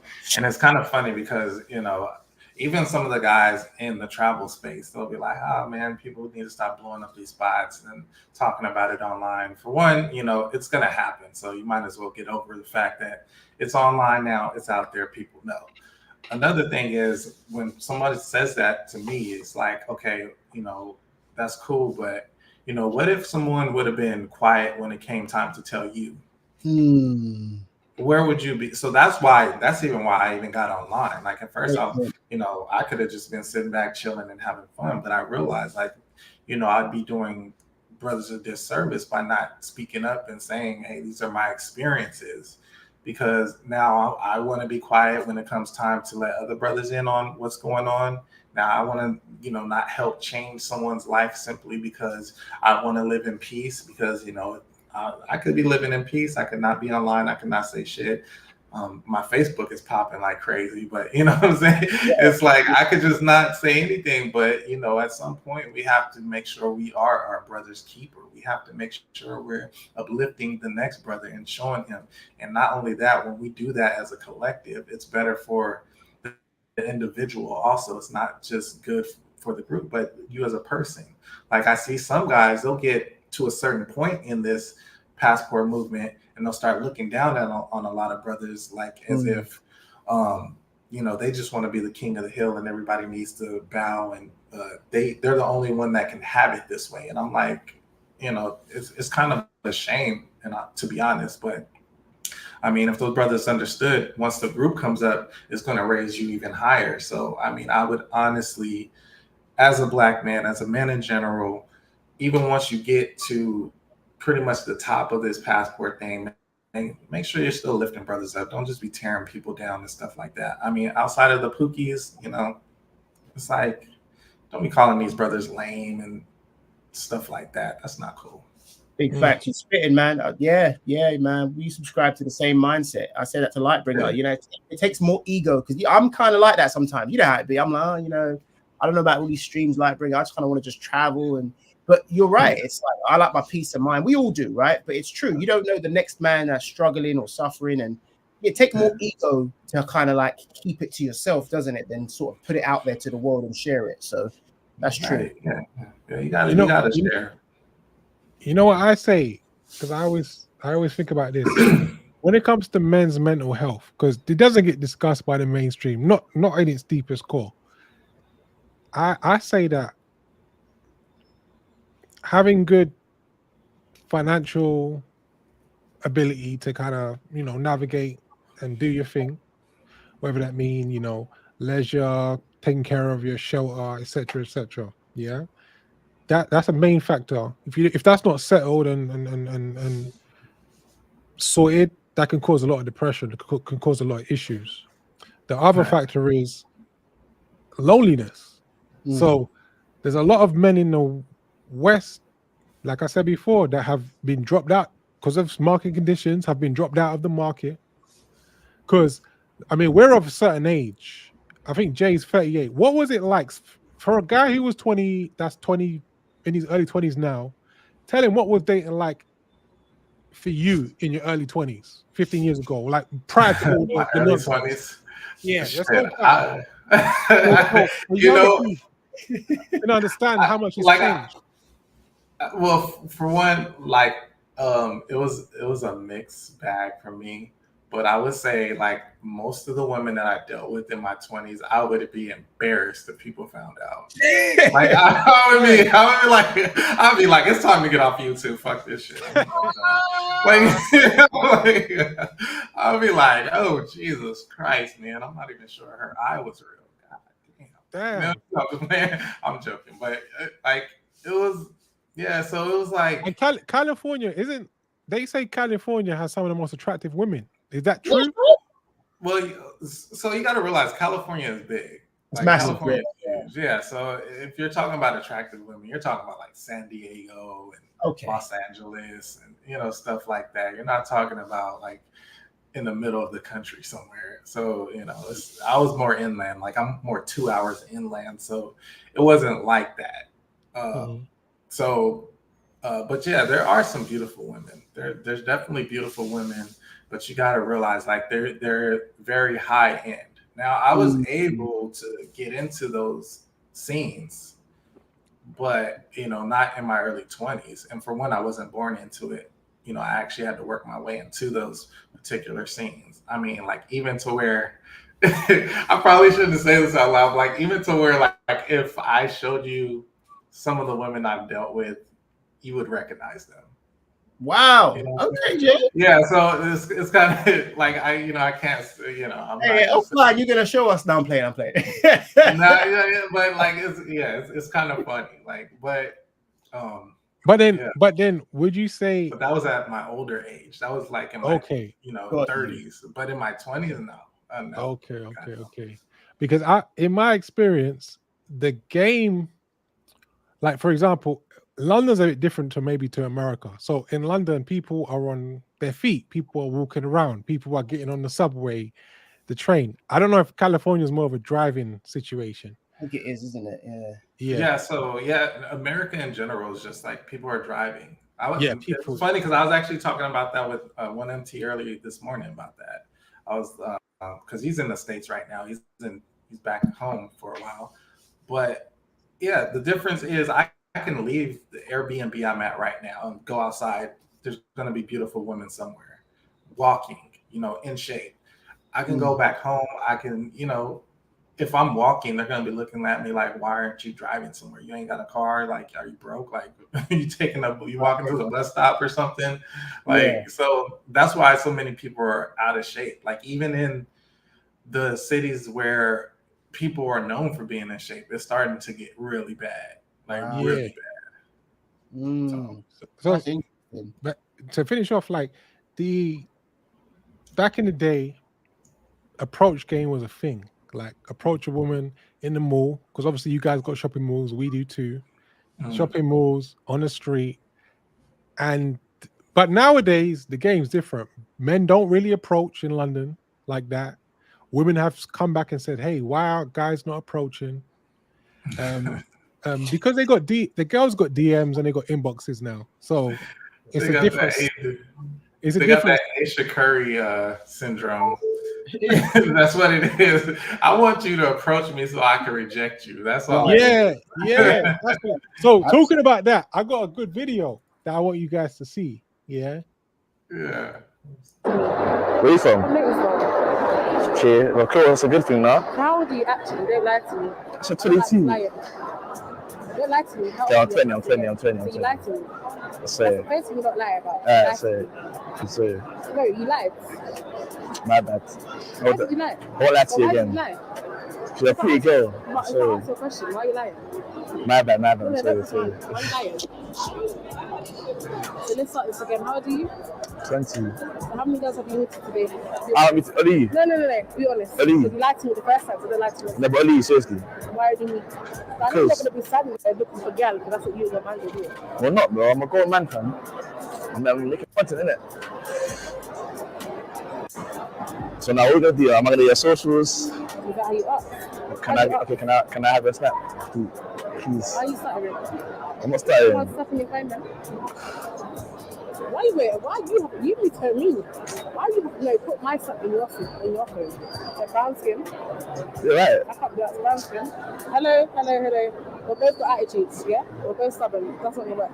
What time are you? Huh? What time are you? Gemini. Exactly the same. We're both stubborn. Okay. Go on. May the 1st. Brown skin. Which on the 5th? Where you from? Man. So I think it was real. Like I can't say conclusively, but it seemed realistic. I believe it's real. I mean, if it's not, I think it was real. Wow. I mean, but damn, y'all got the bonnets out there like that. Oh yeah. Oh, this got the bonnet and slippers. Yeah, What? that was in Stratford, East London. So I know exactly where that is. it's like it's not really a high class area. It's one of the low class areas. We got the bunny. I think he can see that for himself. I don't know if you can see her eyelashes are crazy. The fake eyelashes. That's thing. So the sliders, all of that. But what I'm saying is my God. So we're familiar with the term wholeflation, right? So I think brothers are doing more, or at least the same, and getting way less. That's the point I was trying to make compared to the early 20s. When we was in our early 20s. Wow. I kind of feel sorry for the young brothers. I think a lot of these females are bloated. A lot of these women need they need a 10-pack of green tea. You know what's crazier than that though? Like, excusing how the shorty looks with the bonnet and the eyelashes and all the rest of the whole shebang, but the attitude, the way she's interrogating my guy, like it's an interrogation, Spanish Inquisition. I was like, what? He's just trying to get a number. Like, the point I think Lightbringer's trying to make. It was like, when you used to, and I'm sure you had this in California, Jay, when you used to approach a shorty in the mall once upon a time, it was like, it was friendly, it was eye contact, it was, I'm gonna come over, and what you doing later. It was a more friendly interaction. It wasn't like that. You know what I'm saying?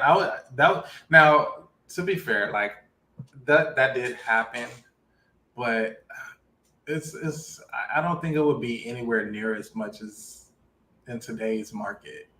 And to look at that, it's like, I know you're not supposed to say this, but she doesn't look good enough to act like that. You know what I mean? Like, right. You gotta say it out loud. Like, you don't, baby. Like, you need to drop the attitude, because everything else is not working. Like, and it's crazy because what's messed up. Someone is hitting that. You know that. Yes, someone is hitting that. Yes, 100%. Like, someone that's in shape. She's giving him this attitude, and it's like, what? Come on, man. Yeah. Someone that's in shape is hitting that. Not someone that looks like her physically, but someone who's in shape is hitting that. I can guarantee you that. Because it's one of those things like, what else can he do? You know what I'm saying? So that's what's happened with the market. Is just like, it's almost like they all got together collectively and said, hey, ladies, let's be as trash as we can possibly be. They gotta choose. Like, they gotta choose one of us. Like, but this is why they hated Kevin, because Kevin was waking everyone up to this. That like, yo, man, this ain't it. This attitude from these women, it's like, this cannot be the norm. This cannot be acceptable. Like, it's not the norm. You know what's strange too? You know what's strange is like how Kevin was waking guys up. It's one of those things where what he said was normal, but it sounded crazy. But if you actually left the States, the women that he was describing, that's the standard. So to a lot of women in the States, and I'm assuming like the UK and stuff like that, that sounded crazy to them. Like, what? I'm cooking and cleaning and being in shape. That sounds like a lot of work. Black women that I know here, female friends of mine, hate Kevin. Yeah, it's because of course they do. You know this, Lightbringer. You must have the same in your community. They don't like him. They don't like him because he held them accountable and he held their feet to the fire. Look at her. She would be a prime example of what Kevin was talking about. Right. Just bonnet and lashes and slippers, and it's just like so brazen with it. Sloppy as you want to be, it's wild. You can't tell him anything. The question is, sorry, Lightbringer. The question is, you're right. Who's indulging this woman to behave this way? Right. It's just the tilt of the market. Like you said, the more brothers we get to understand their worldly options, the more we can change the market. Make brothers have a bit more options so that the market, you know what I mean, can shift a little, because it's one-sided in the West. Well, it goes back to saying, I saw Kevin say on a video, and I don't know which one, but he said, you don't know your actual value. You're more valuable than you think, but my detractors want you to think you're not that valuable, which is really how they've broken down a lot of guys in the West. Guys don't really know their true value. And yes, that will come from their options, but it also just comes from self-worth. Like he shouldn't even be talking to this shorty. Standards. Yeah, Right, he should. I wouldn't even give her the time of day. Like, man. She standards. Like, it don't really matter how bad you're doing. As a dude, there should be some benchmarks and some protocols. Like, even in my worst day, I kept it better than that. Like, in terms of the females that I would deal with, even in my darkest days. Yeah, so she might be the standard now. She might be the standard now. That's the problem. I think brothers generally, like I said, with the whole inflation thing and women becoming more bloated, I think the general benchmark is lower. Like I actually have a theory, and I'm going based on London because I'm a London boy, London guy. The women I think of 10 years ago were better than the current women in their peak now. So the 10 years, Oh yeah, for sure. Yeah. The women, it was very rapid actually. This what's happened up to this point. It was extremely rapid. Like just 10 years ago, you can deal with some women that were in shape. I agree. 20 years ago, most women were in shape. Now it's just like, what is it like? Where we're at, like 80% of the women are overweight. That's a great. That's a great point. Because you're from America, California, you would have seen a change. Yeah. Like, because back in my day, I'm an old man. Back in my day, there was like 2, maybe 3 fat kids in the class. Yeah. Now it's like there's only 2, 3 in shape kids in the class. Yeah. You know what I'm saying? So it's like it completely flipped. We've lived through it, haven't we? You're right. We've lived through it. I don't really, because again, when you kind of, you know how it is, when you sort of step out of the market, Jay, you see it from afar, but you're not really living in it. You're not dating in it. But certainly when I walk around, I'm like, yeah, women in the UK, London, it's kind of a lot bigger than what I remember when I was a young guy, because we're all kind of around the same age. So it's true. It's fair to say what Lightbringer said, that maybe 10 years ago, this wasn't kind of the norm. She wouldn't have been the norm, but maybe she is now, I guess. Yeah, so that's the norm now. That's the norm. He's right. Like, it's not too far off, at least. Yeah, he's right. The observable, you can see, you can go in the dating app in the West. You can just scroll. Man. We're gonna see like the general obesity is different. Like I'm telling you, and even if you look at the upper echelon, I feel like in the UK, the women of 10 years ago were better than the women of 10 years, even on the elite women. Yeah, you know what I mean. The elite women should kind of be almost like, they should be wholeflation proof, but no, like there's still a change. There's still a change. That's funny that you mentioned the dating apps because man, like if you go to this, because I literally went to the States and I wasn't trying to date, but I went on the dating apps just to make sure I wasn't tripping, and I was like, my God, like I almost wanted to do I know there's live streams out there like that, like a live stream showing you what it looks like in other countries. We did that, Jay. You did that? Oh my God. It's like, man, polar. I like for you have to send them to Jay. Show them the ones we did. We did some live. Did we do that? Did we do that? Yeah. We did that. We did a couple. Yeah. We're bad for that, man. What, on YouTube? No. Remember, I think our first stream, we literally did Hinge. You got Hinge, haven't you? Oh, yeah, we did it in UK. Yeah, we did it in UK. Yeah. Well, yeah, no, because I was saying it like, because, a lawyer friend of mine, he was like, no, that's not a good idea. So I didn't. Yeah. I was feeling like, you see. He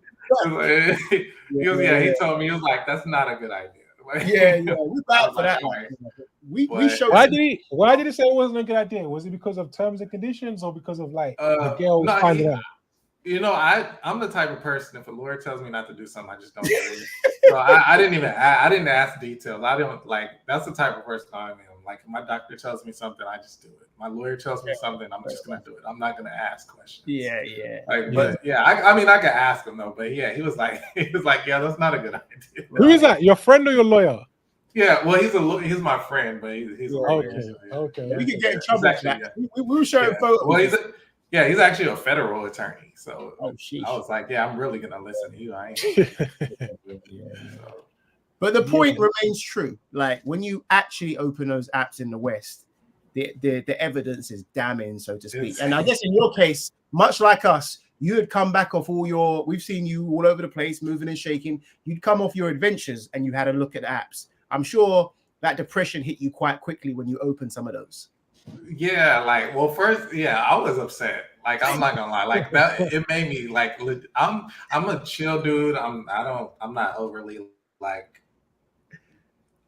off the wall, moody or anything like that.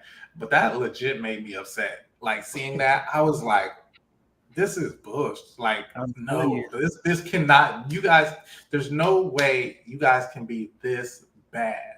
Right. Like females cannot have gotten to the point of this just low. It's crazy.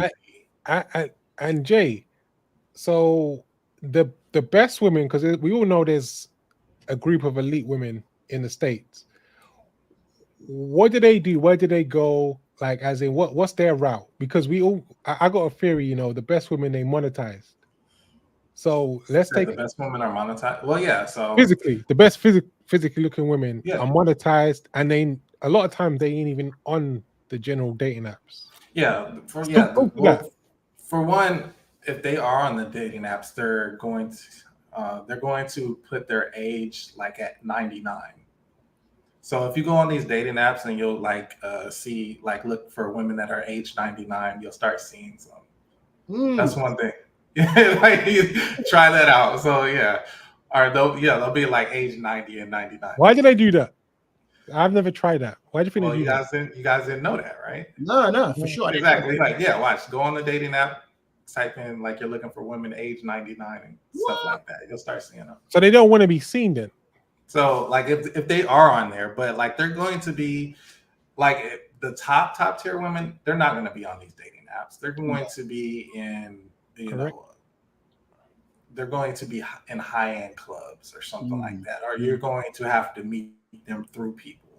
Clubs. Yeah, it's so you're gonna have to meet them through people. You're not gonna be able to just spit your game and all this other dating coach crap that they talk about. Yeah, the dating coaches. It's I've never tried to have beef with them. It gets to the point where it's so silly. It's all right. So, I'm not gonna say any names because we want to keep. We know who they are, but I'll say a name. Actually, I'll say a name like the dude Locario. Yeah. But no one has to make a comment on it because let's keep it fair and balanced. He's a dating coach, but I personally think that whole thing is tired. I'll keep it respectful. I'm gonna keep it respectful, but I think it's tired. I think the dating coach. What do you think, Johnny? Guys have had enough. I think guys have had enough. And you know what it is? Dating coaches. It kind of circled back to the video with the guy on the semen retention and stuff. It's they're always giving you this sort of general run-of-the-mill advice. It's almost analog stuff in a digital world. Similar to the guy taking shots at Austin that you was talking about in your stream, Lightbringer. It's how's a 61-year-old man going to tell a 24-year-old how to move and shake in 2024? Make it make sense. A dating coach, make sure you wear your outfit like this and make sure bro, have you been to London? Have you been to California? You think that game is going to work on these women? Did you see that video, Jay? Did you see that video? Yeah, with DC Born Rob. And here's the thing: I like DC Born Rob, and I don't want to talk bad about the brother because his channel's pretty good for Colombia and warning people what actually goes down in Colombia. And he was drunk, so I'm not trying to give him a pass completely, but what he did wasn't cool. That wasn't cool. It wasn't cool at all. And another thing is I know what you were saying. He's 61 years old, and even by his own what he was breaking down and saying on there, it's okay, you're 61 and you're still in clubs, right? You gotta understand. You're kind of making it seem as though, you should be sitting down with your wife somewhere. Right. You know what I mean? If it was all that, if it was there was all this marriage material type women out here. Sure. Yeah, you should be out there with your wife and your grandkids and stuff like that if that was the case. Yeah. But I mean, sorry, go ahead, Jay. No, go ahead. I was just gonna say, and I said this earlier, it's just not relatable as well. That's the other thing. There's no relatability. Even us, right? Like I was saying, we're all around the same age. Even us, we're a little bit past Austin's generation. So even our approach might be slightly different. Lightbringer disagrees because he's like, well, I would still be ideally targeting the same group as far as age to date as Austin. And I'm like, yeah, I get that. But your life experience also factors in. You dated prior to social media. So did I. So did you. We asked you about it earlier. So even that would be different. Austin is literally born into the matrix with my nephew and people that age. They've never seen femininity in the West. They've never seen... They're seeing here to my right. This is what they're seeing when they go to like, I'm saying the malls. Hey, Ronald. Hey, everybody's asking me about stuff. Just message me on Facebook. Yeah, just message me on Facebook. Yeah. So they're born into this, Jay. They're born into this, unfortunate situation. We had a period. We were lucky enough to maybe before that where things weren't as bad as what they are now. So for those brothers, you can understand why an Austin is as disillusioned as he is.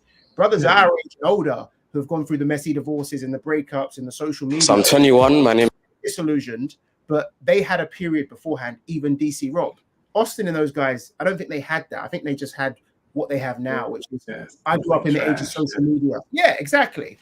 So he didn't even show any empathy from what I've seen. I haven't watched the whole of Lightbringer's stream. I was busy at work, but I caught a little bit of it. But it seemed like there was no kind of empathy or understanding for what it's like for a young man in this current dating market. Right. Well, it's funny because Medium Man just did a show and it was talking about that. It's talking about you got to realize, like, us older men, we have to listen to the younger guys and see what they're actually going through. We can't compare what our dating was like at their age to what's going on now. Because even at age 24, like, social media still wasn't like huge like that. I mean, it was just getting started for me when I was 24. It was like, I wasn't even really on it. Like, we're talking about like MySpace and stuff like that. So, but Black Planet, Black People Meet and stuff like that. But now that is just the norm. How people meet. That is how people, and then everything online is fake. Like, these people aren't really living their lives like that. Right. That woman doesn't even really look like that. That's a filter. Right. So it's like, and then you got all these everybody heart in her picture and stuff like that. So now, in her mind, she has all these options that she actually doesn't have. And it's weird if you try to explain to women, like, guys are just trying to have sex with you. They're not actually trying to be with you. Right. It's like they can't understand that. It's like they cannot conceive of that. Yeah. So we just live in this world where there's this so much delusion. Everything is online. And, if you were to approach a woman in real life, they just can't, they couldn't understand it because you are a normal guy. You're not an avatar. You're not showing off your lifestyle, like, unless you're like me, like, I always had the Corvette and stuff like that. So it was like I was able to talk to women, or women would leave notes on my car and stuff. But in general, the average guy's not going to be able to approach unless he's like wearing a chain or he's standing next to his car or stuff like that. Yeah, exactly. And that's you made a great point there. And that's the thing. I think for those boomers, or that's how Lightbringer titled it from what I've seen, they don't understand how influential social media is and how much of a currency it creates in the dating marketplace. And so it goes back to what Lightbringer says all the time, and he said on this stream, which is that it freezes guys out. So that maybe the only option these brothers have is to kind of just get that passport. Now, if they had, again, sort of the know-how and the resources of an Austin, you'd see more guys doing it. So that's why I'm like, why is it not embraced? He's just trying to basically navigate the murky waters of modern dating the way any young man is. But he's probably figured out a little bit sooner that, because of all that you said, the delusion and everything else, it's not going to be favorable to him. Isn't that smart? That should be embraced, no? But instead, it is smart. Yeah, nothing with the detractors try to say is smart. Like, everything doesn't make sense. They'll be like, oh, you're only going out there because you're broke. Like, that doesn't make sense. Like, you're traveling because you're broke. Like, it costs money to travel to these places. Yeah, it costs money to travel. But even when you try to compare it because your dollar stretches, well, okay, let's say I'm broke and I go somewhere where my dollar's 5x. That's smart. That's not something to be shamed. Right. You know, so it's like, nothing makes sense with these detractors. Not at all. Not at all. You said it. What you got going, Lightbringer? I'm trying to play the next. I'm trying to play the next clip. I had it and then I lost it. So let me just get it back. I got a clip for you guys. Okay, so you want to see Freaknik 94? Oh, I've seen this thing. I want to watch this. This Let's see Freaknik 94, yeah, because this is before we was like in preschool. We was like man. This would have been, yeah. So let's see what years old at the time. Let me take the music out. But at least at least they're in shape. Like, that's what I'm saying.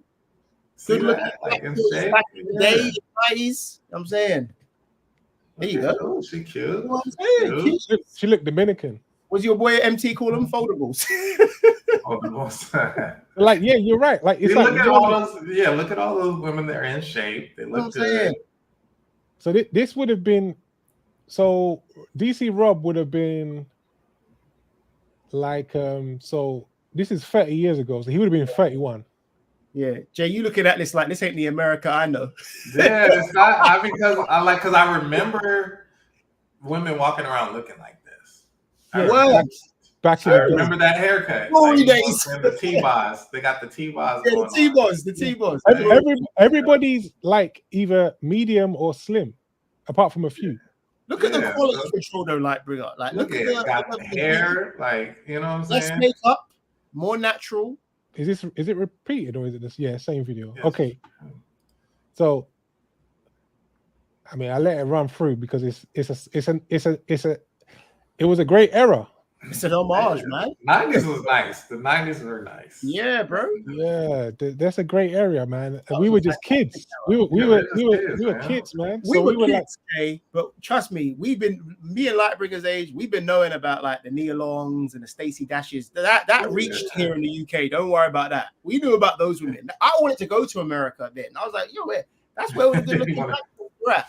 Like, I was like, okay. Hey, yeah. So I'm 37, right? I'm gonna be 38 in like 2 months. Right. So we all around the same age. Yeah. So those were good days. Clearly, those were clearly good days. That video demonstrates it. You know. You know what's funny is because like women ask, they'll be like, okay, why don't you date women in the States? And I have to explain to them, the women you see on IG are not what America looks like. It doesn't look like that. Like, and then I'll tell them, like, especially in Cartagena, I'm like, okay, you see the women that come out here from the States, they're all fat as hell. Yeah. Like you know that. Like, and what's funny, because women will tell me, I won't go around announcing to Cartagena, hey, all these women in America are trash. I'm not doing that. They're coming up to me talking about, like, why do they have such bad attitudes? Right. Yep. Geez, all these women are like so big. Like, why are they so big? Like, they'll come asking me questions, and I'm like, okay, I gotta just be honest. That backs up Lightbringer's point again, because the general reflection in the media, and we've got social media, obviously, but we have guys like you and 1MT who always are broadcasting it. The general reflection is that they are feminine, they are slim because of social media and the filters and everything. But because you've had obviously extensive time on the ground, the general reflection is that they're not. They're overweight and they have bad attitudes. If we didn't have you brothers talking about it as much, I probably would be deluded by either social media or what I guess you hear, because you guys are always exposing it. So I'm like, damn, it's really like that. So right. It's like that, man. It's like you come to the States, watch. I mean, I'm sure you brothers will visit the States eventually. Yeah. I do think the States. I've been to the States.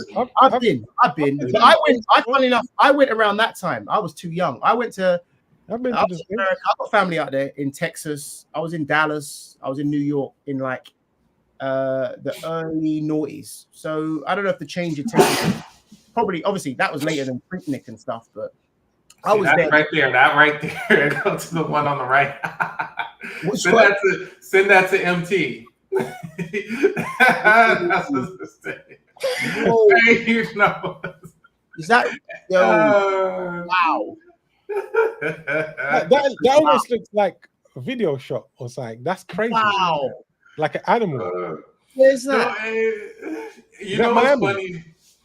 I don't know where that is. I like sending stuff like that to MT because he be getting pissed at me when I. Is that what South Beach looks like? And you know what's funny is like people from like other countries, they'll come to the States, like, and they'll tell me, like, honestly, they'll be like, dude, I've never seen an obese person until I got here. They always say, I've never seen an obese person until I got to the airport. Yeah, in America. And it was like, yeah, they're everywhere. You'll see them waddling around in wheelchairs and all that type of stuff. From Philly. Okay, you came here from Philly? I came here. You having a good time? I'm having a great time. Okay, calm down. I'm just kidding. Okay, what's your name? S. You from Philly? Yes, I am. Okay, what's your name? Jarrell. Where you from? Philly. Oh, so y'all all came from Philly. Okay, so quick question. What's the minimum amount of money a man needs to make to date you? Oh, so there.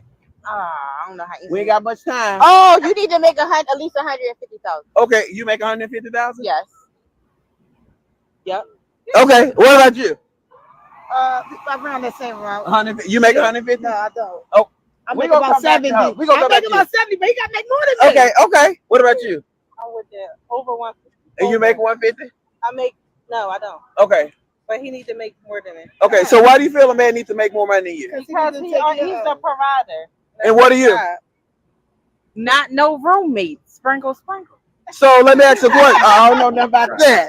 So let me ask you a question. If your man make more than you, do you think the bill should be 50-50? I'm not doing 50. What you doing? Nothing. He can handle it. $150,000 ain't a lot of money. It's not, but he can handle it. Okay, what you doing in your relationship? I'm gonna do 40. What you doing? Nothing. Okay, so which one of y'all married? Thanks. What's your name? Kia. They always expose themselves, don't they? Yeah, man. That's the thing, though, man. They just talking, though, man. I like that whole $100,000 a year stuff. Yeah. They talking.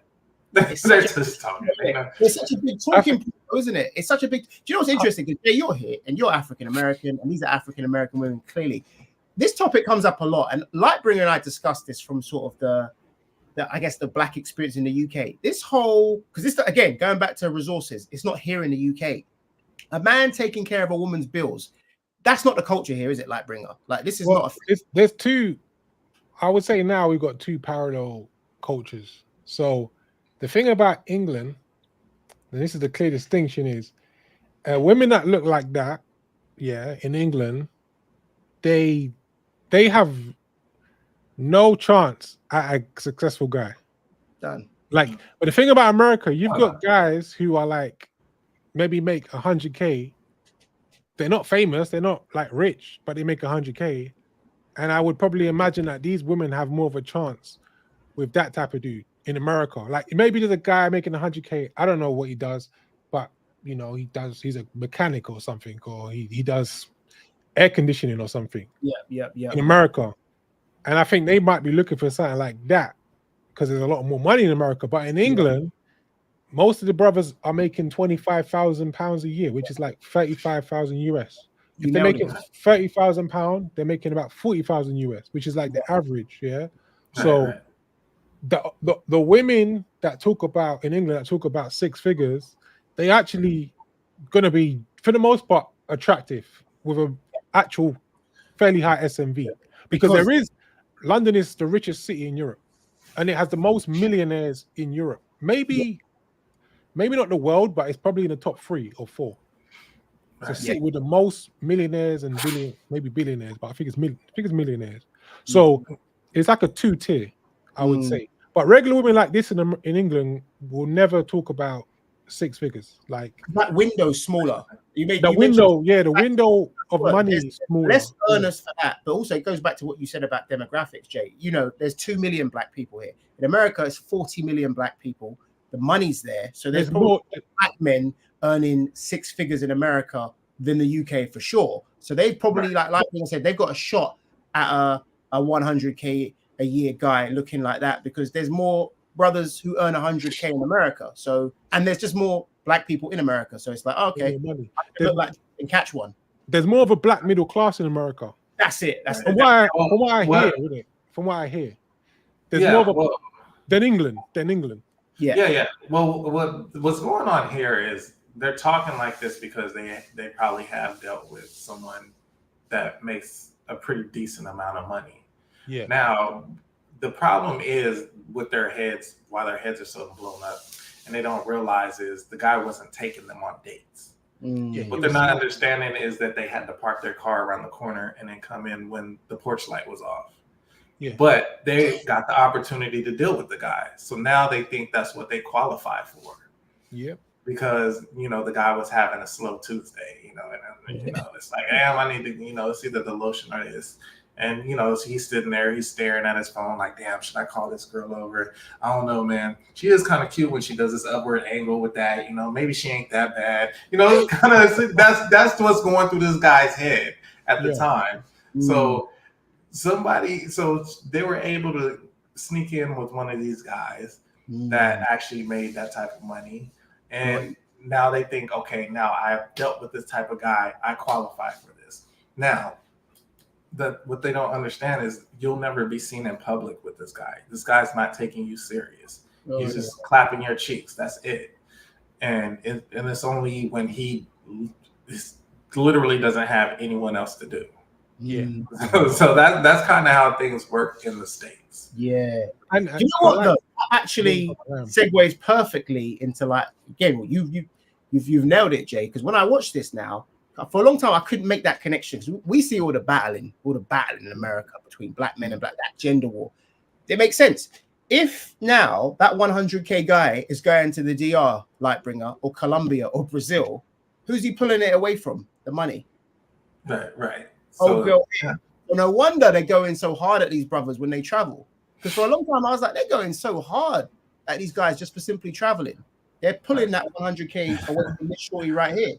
But that's the thing, and that's another thing they don't think about is they're not accessing that money. Right. They're just happy to be around it. Right. That's it. That's the one thing, because people will say, okay, for example, somebody's tricking or something like that. And you're dealing with this type of one. You're not giving this woman anything. She's just happy to be around you, period. You order a pizza, you order Uber Eats, you might order some cheap wine or something like that and smack up her cheeks and send her on her way. You know what I'm saying?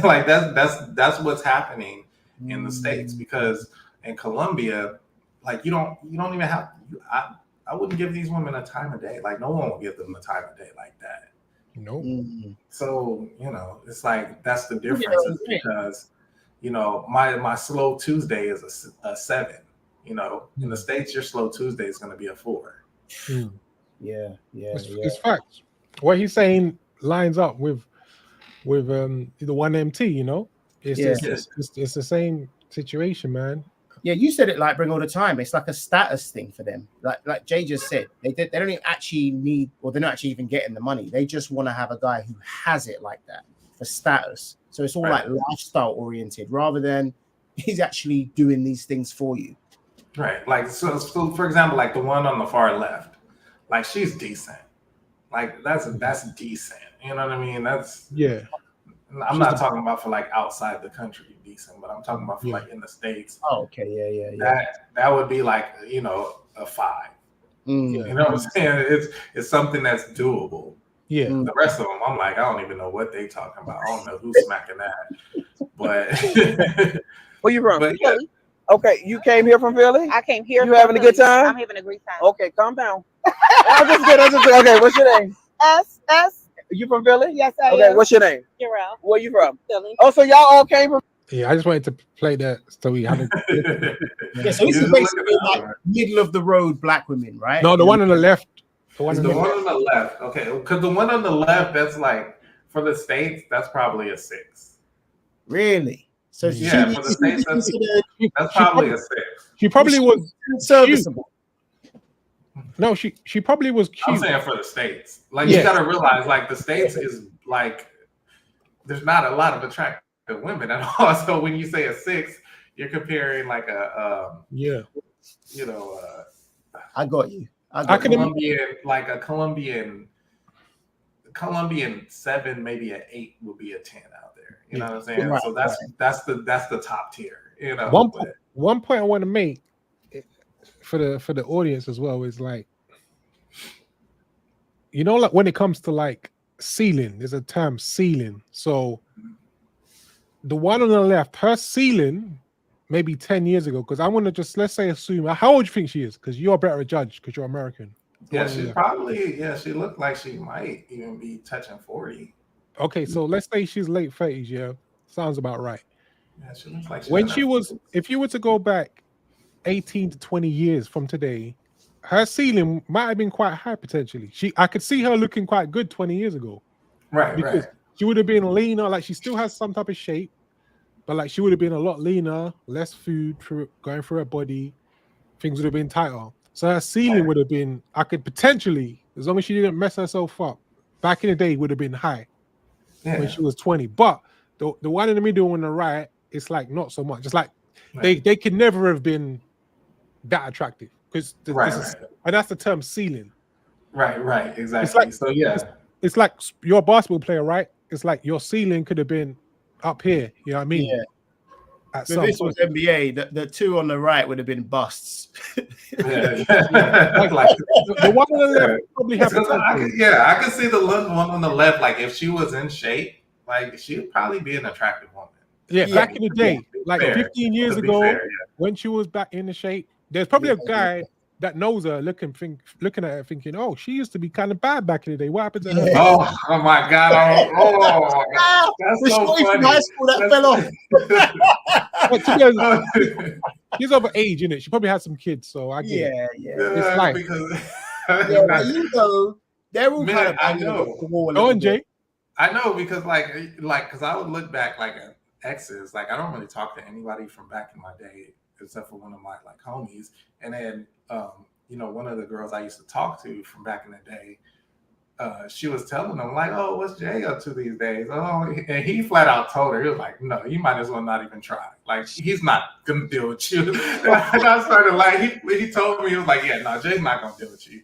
And then like he showed me a picture of her and she was blown up. I was like, whoa. Damn. Like what happened? Like damn. So Johnny, I got a question for you. So you're the youngest by a little bit. You're like 36, right? Yeah. You guys are like a year or two older. You're about the same age. Yeah, I'm 37 this year. How did the women look that you grew up with now? Like, are they blown up?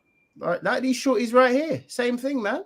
So are there any that are like dateable, like go on a date? Not to us. Not again. When you got access to these countries like that we've been to, you and that's the problem. You know, we are going to sound like snobs and biased guys. It is what it is. But when you've traveled and you've been around the world, man, you can't come back to the West and look at women through the same lens. It's night and day. It's like you don't go to the DR and Turkey and Brazil and all these places. You just can't go there and come back and look at American women or UK women the same. I mean, I might have said this earlier. I think guys like us probably to become, I guess, passport bros or travelers, we probably already had the vision and the mindset, and we were like, we were knowing in these countries there were more beautiful women and women that were Oye, ¿me puedes cobrar? No, like ya me voy. on our like. Salte de la tienda, ya son las 9:01. Oye, mija, ¿qué hora sales? Chao. This guy, man. Ok, pues vámonos. Oye, ¿me puedes cobrar? To break my flow, yeah.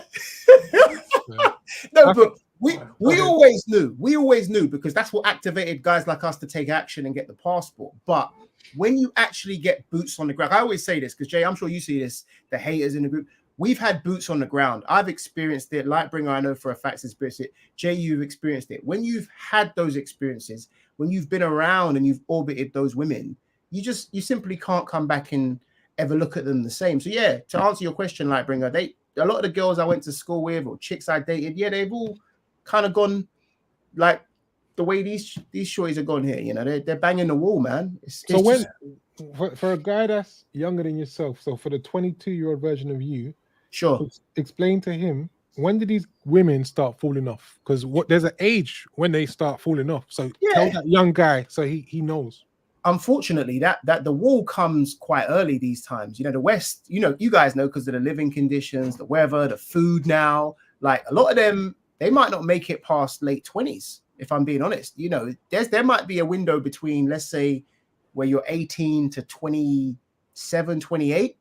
And again, this is going to depend on factors as well. Like I said, like the way the women are eating, you talk about a Lightbringer, the way the women are eating now, the lifestyles they're living and everything, that might be the window. It might be somewhere between 18 to 28. I would be saying that. What'd you say, Jay, to that? When they hit the wall, I mean, when you're talking about the States, I mean, the States is the wall. Like, you from the States, you're pretty much born at the wall. Like, it's around. No, but I mean, come on, Jay, give him some hope, Jay. Give him some hope. I'll be conservative and say maybe like 28. 28 is the wall for them. Yeah. But wait, dude, I'm not gonna lie. Like when you're in Colombia, you could see some like older women. You're like, damn, like you still looking good. Like now, I don't date women past 30. Like I don't. Oye, ¿la puedes cobrar? Yeah, you're like me, Jay. I like that, bro. You say like I typically don't. It's not a hard line, but it like typically I don't date women past. Really, I'm with you on that. Past 26. Really, even past 26. To be honest with you, 26 is kind what of about like you? the soft line. Yeah. What about you, Johnny? You know, you're gonna throw me out there. You know, I'm a little bit not as hard line with you. Lightbringers are real ageist out here. You be getting on to me sometimes. But again, well, we're being fair and we're being transparent here. But it'll be, Jay, again, in foreign countries where the women age better. Do you know what I mean? They're more serviceable. But by and large, yeah, of course, I prefer a younger boy. But yeah, in these countries we're going to, the older women age well. You know what I mean? They age like a fine wine. Here in the West, these shorties are aging like milk. So like, it's night and day. And again, it's a lot of that is lifestyle. So tying into your question, Lightbringer, the wall comes so early here in the West for so many reasons. But Jay, come. Yeah, you guys know who Hanada is, right? Like in Brazil. Who? What's that? Hanada. She's in Brazil. Oh yeah. I've seen her in the videos with you guys. The tour guys in Brazil, like she's a freaking grandma, dude. Yeah. How old is she? Pull her up, Jay. Actually, can we get her up? Yeah, she's like. How old is she? I can host a show like right? I can host a show like that. Oh yeah, they become grandmothers early because they have kids. Yeah, but I mean, like, just to know, like, she's a grandma, dude. She looks like that, bro. Like, yeah. Come on, like, how come? Have you been to Brazil, Jay? Yeah, you've been to Brazil, yeah, of course. Yeah. Oh, which country out of Brazil and Colombia am I more likely to see women that look like this on a frequent basis? That looks more like a Colombia. So is that rare in Colombia? This is not rare in Colombia. Colombia must be crazy. No, Colombia is nice, bro. Like you especially once you like. For that, you'll probably like I said, I haven't been to Medi yet, but that would be more like a Medi looking type chick. You might even be able to find that in Mexico. Like you can find that in Mexico. So that's not rare. She looks very good. She looks like a, so I would class her based on. Let me just play the video one more time. No, ya me voy. Vete, salte la tienda, ya son las 9:01.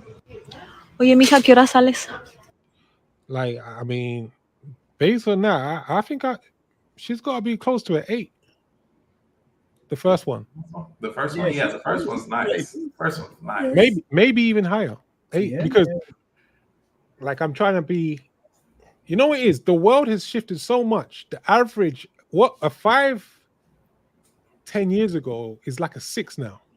Like the you know what I mean? Like the world has shifted where so much women have become overweight, and people in general, that the scales almost have to adjust slightly. It's just you have a lot of 3s and 4s now, whereas before you had a lot of 4s and 5s. Yeah. So the first one, she's probably like an 8. You're probably right.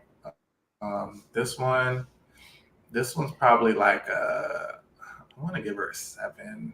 Yeah, she's a 7. Both got crazy bodies, but yeah. Yeah, the first one's the little. The first one is more head turning. Like I she's want to more ask you something about, you know, interesting. So we was kind of touching upon age and stuff. Jay, you've been around the world now. You've been to Latin America, especially. We talk about this a lot, Lightbringer and I, because you know, guys ask us. I've done some consultations here and there. I know Lightbringer has. Talk a little bit about, Jay, if you can, age gap relationships and how much more that's like accepted outside the West and less of a taboo, right? Yeah, I mean, yeah, that's not even a thing, to be honest with you. Like, I was telling someone, like, that's pretty much exclusive to like the UK and America. Outside of that, like, no one's like, oh my God, these guys are dating women way younger than them. That's kind of the standard. You know, nobody is batting an eyelash about me walking around with like a 23-year-old or anything like that. Because I mean, nobody cares. That's only in the West where they're trying. Like, for one, it's all this feminism, obviously, but for two, it's like it gives the older women a chance because they want to go through their phases, and then when they're in their 30s, okay, now I can get with this high value man that makes all this money, and he's just gonna take care of me and bow down to me. Where they get this idea from, I don't know, but like, yeah, so. No, I'm not doing that. Like, I'm not dealing. Like, it's horrible dealing with women past 30. It's horrible, man. Like, like it's. I've tried it. It's terrible. Like, if somebody told me to date a girl my own age, I would say you date a girl my own age. Like, that's terrible. That's true. It's true. Terrible. Yeah, and I want to put that out there because, yeah, I don't know if you guys have, but definitely I've dated shorties like 10, 15 years younger and definitely got some, you know, haters and bad press and stuff. But yeah, I just wanted to make that clear that like there's absolutely nothing wrong with it. But it's only here in the West where we get shamed for that because to me, and I think you said this on one of the earlier streams you did, Lightbringer, where it's like there's more alignment with men of a certain age and younger women. It just kind of tends to fit in quite well, and when you're abroad you see so much of it, but here in the West, if you try and execute that, not that any of us date in the West really, but if you would try and execute that in the West, you'd be met with, you know, ridicule or worse. I got a question. No, you don't. No one has to answer, but I think it's an interesting question. How old do you guys have to be before you consider dating women in their 30s? What? I could be 300 years old. I'm not dating a woman. Like that. That's not happening. I'm not doing that. No. I love that. I love it. Jay, yo, do you know what's funny? We see guys doing that. Look at Barber World's OG teacher. You know, I do like Rick. You know what I'm talking about. The older light-skinned brother. He's like, he must be in his. Oh yeah, that video. Yeah, he was like 70, right? Look, have you seen his Colombian shorty? Yo, this brother gives me inspiration. He's yeah. What about you, Johnny? Then, so are you in the 20 club into eternity? I'm trying to be. I was just trying to see where your brother's heads was at. I'm trying to be, but like when I'm 70, I don't know. I might feel different. I'm going to be attracted, but like I don't know if like the condition I'm in. Yeah. Like I got to factor that in. Yeah. I got to factor in like my money at the time, where my head's at. You know what I'm saying? Yeah. But I'm trying to be though. What about you? There's other factors, man. You know how it be. Let's keep it real here. I mean, there's factor in all that. We at our age, we may all not want to be playing. We're not Austin Holloman. We may not want to be playing the field for another 10 years. Yeah, we've got the resources to travel and have fun and everything. But I told Lightbringer this anyway. I'm like, look, I might hang my hat in Brazil eventually and find me a shorty and be done. You know what I mean? I don't know if I want to be traveling the world forever. If you was let's say you're 60, yeah, what kind of age group you think you'll date? So let's assume I'm 60 and living abroad, right? Which is probably my plan, even though that's some way off, right? God willing, I get there. I imagine in an ideal world there, I would be living abroad with my shorty, like my stage. How old is she? She would be younger than me. Hell yeah. Now at 60, let's imagine, okay, let's assume I'm with a woman who's about, if I'm 60, let's say She's He's trying to be tactful. You're trying to say, okay, basically you're trying to say you're gonna. Let's say I'm in my 60s. Yeah, we're talking about dating them, not like you've been in a long-term relationship. Okay, so I'm just dating a shorty in my 60s. Oh yeah, she's got to be in her 30s. She got to be in her 30s, man. That's conservative. I mean, I think I'm man. I'm looking at you boys. I'm looking at people like Barber World. I'm like, if we can age like that, I can still pull it off. I'm like, I'm looking okay for my 30s. I'm like 20, 30 years from now, if I maintain, I could probably in my 60s get me a 30-something-year-old shorty to smack up. That could work for me. Yeah. I mean, 30s, me like you'll probably say that until you're 60. Then you're gonna be like, exactly, Jay. Let's see how. I mean, well, let me ask you this: have you dated women in their 30s before? Yeah, I have. Yeah. I don't now though. I mean, how was the experience? Well, I had one long-term relationship when I was living abroad with one, and that was the one where I was like, yeah, I ain't doing that shit again. I'm done with that. So you realize like the 30-year-old is going to be like the same experience even when you're 60, right? Wow, great point. I get what you're saying. It's kind of like because you're thinking in terms of the age gap, and I'm 65 and she's at a different spot, and it's still going to be the same experience. You're right. That's why I say I wouldn't date a woman over 30 because I understand the experience. Wow, the experience is going to be the same.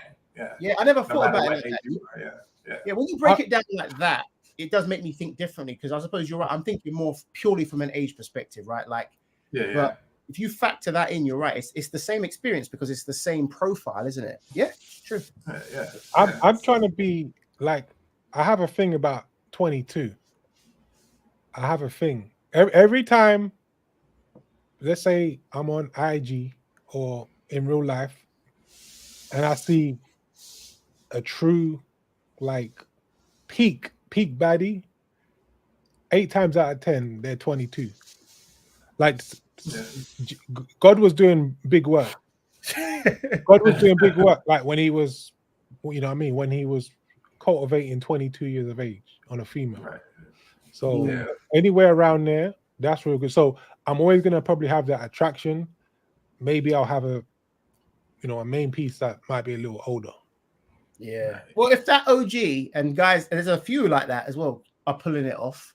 I don't know how old his Colombian shorty is, but that brother, he could be in that Jarvis guy. He could be in his 60s, late 60s. Yeah. Probably. Yeah, and his Colombian shorty Jay, we have to find for you, man. She looked like she could easily be in her 20s. Yeah. And he's seen it. Jay's seen it. He's in Colombia. He's seen it. Yeah, so you see it. I mean, we see it all the time. You see it all the time. That crazy. It doesn't look that crazy either to me. I'm like, he's seen it.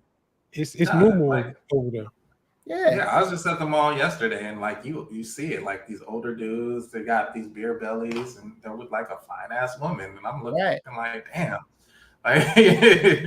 damn, she, like, but there's so many of them. It's like, yeah. I got another clip for you, another UK clip, because I feel sorry for the Gen Z young brothers. Oh, man, I feel sorry for you guys in the UK, man. I've been seeing some videos lately. I'm like, whoa, what the hell? I thought you guys were polite over there. What's going on? No. Let me see if I can find this clip. Oh, hang on. That one there is one of my favorites. But we've seen that too many times. Where's it going, that clip? No. Oh, it must be at the top somewhere. Man, I thought it was all good in the UK, man. Apparently not. So you thought UK was a passport bro location?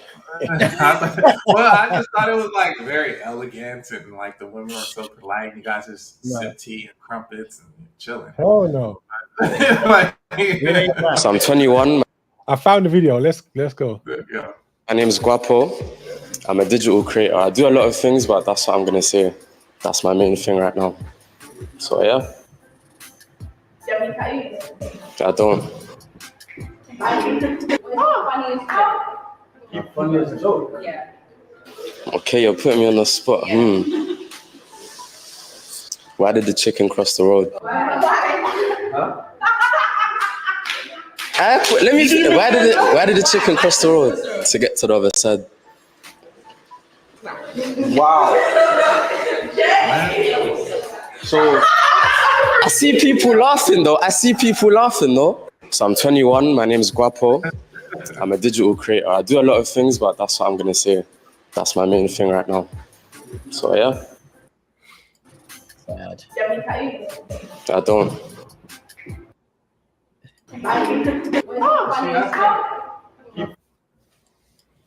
So she said, "Do you have?" The first one said, "Do you have any tattoos?" He said, "No." She ran off. Then the second girl said, "Tell me a funny joke." And then he said, "The chicken crossed the road." And then they all laughed because it was not a good joke, and they all ran away. So it's kind of like a dating game, basically. Point I want to make is the whole way it's angled. It's like, what can you do for me? How can you jump through my hoop? How can make me laugh? Do you have tattoos? Which basically that's a prototype. So the light skin one, who was one of the more attractive ones, the one right at the beginning, who ran off. She had loads of tattoos, and she wants a dude with a load of tattoos. Yeah, and that's the other thing I want to touch on. It's like the black prognosis. Yeah, the whole situation with like kind of like black dating relations. It's all messed up. It's a mess. He wants a dude who's 23 with loads of tattoos. Where does that put him in the corporate world? We're like, moving up the ladder. She wants a dude with tattoos. So, I mean, that came from America. The 90s, you had Joe DeC, they had the tattoos. Then it went into the NBA, Allen Iverson. Yeah. And then they were the trendsetters, I think Tupac. And then it became a wider thing, right? Right. And obviously, it's been there for decades now. But yeah, it's a problem because she's an attractive woman. She's an attractive young woman, young girl. In the West, in the UK, women are very immature. A lot of times, of course. Yeah. Very immature compared to the women outside of the West. There's something that brothers need to know. Something in the water. Something in the water.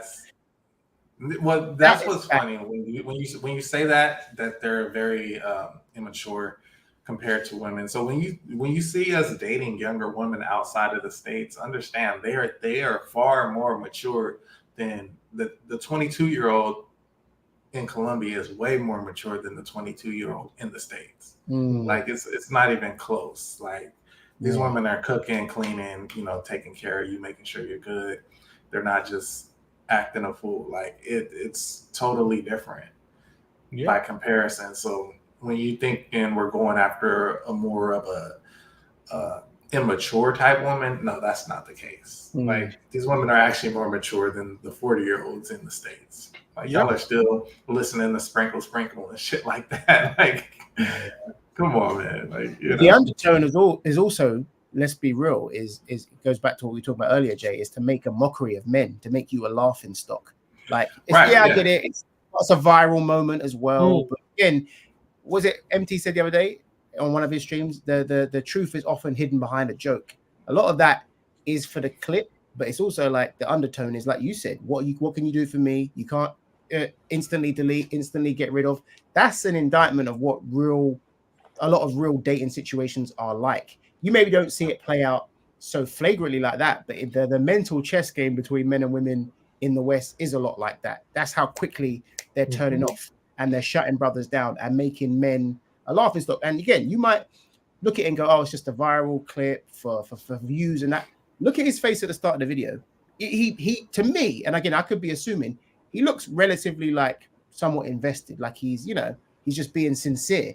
But look how quickly they're just making him a joke and taking him apart. And that's kind of one of the narratives I see a lot in Western, do you know what I mean?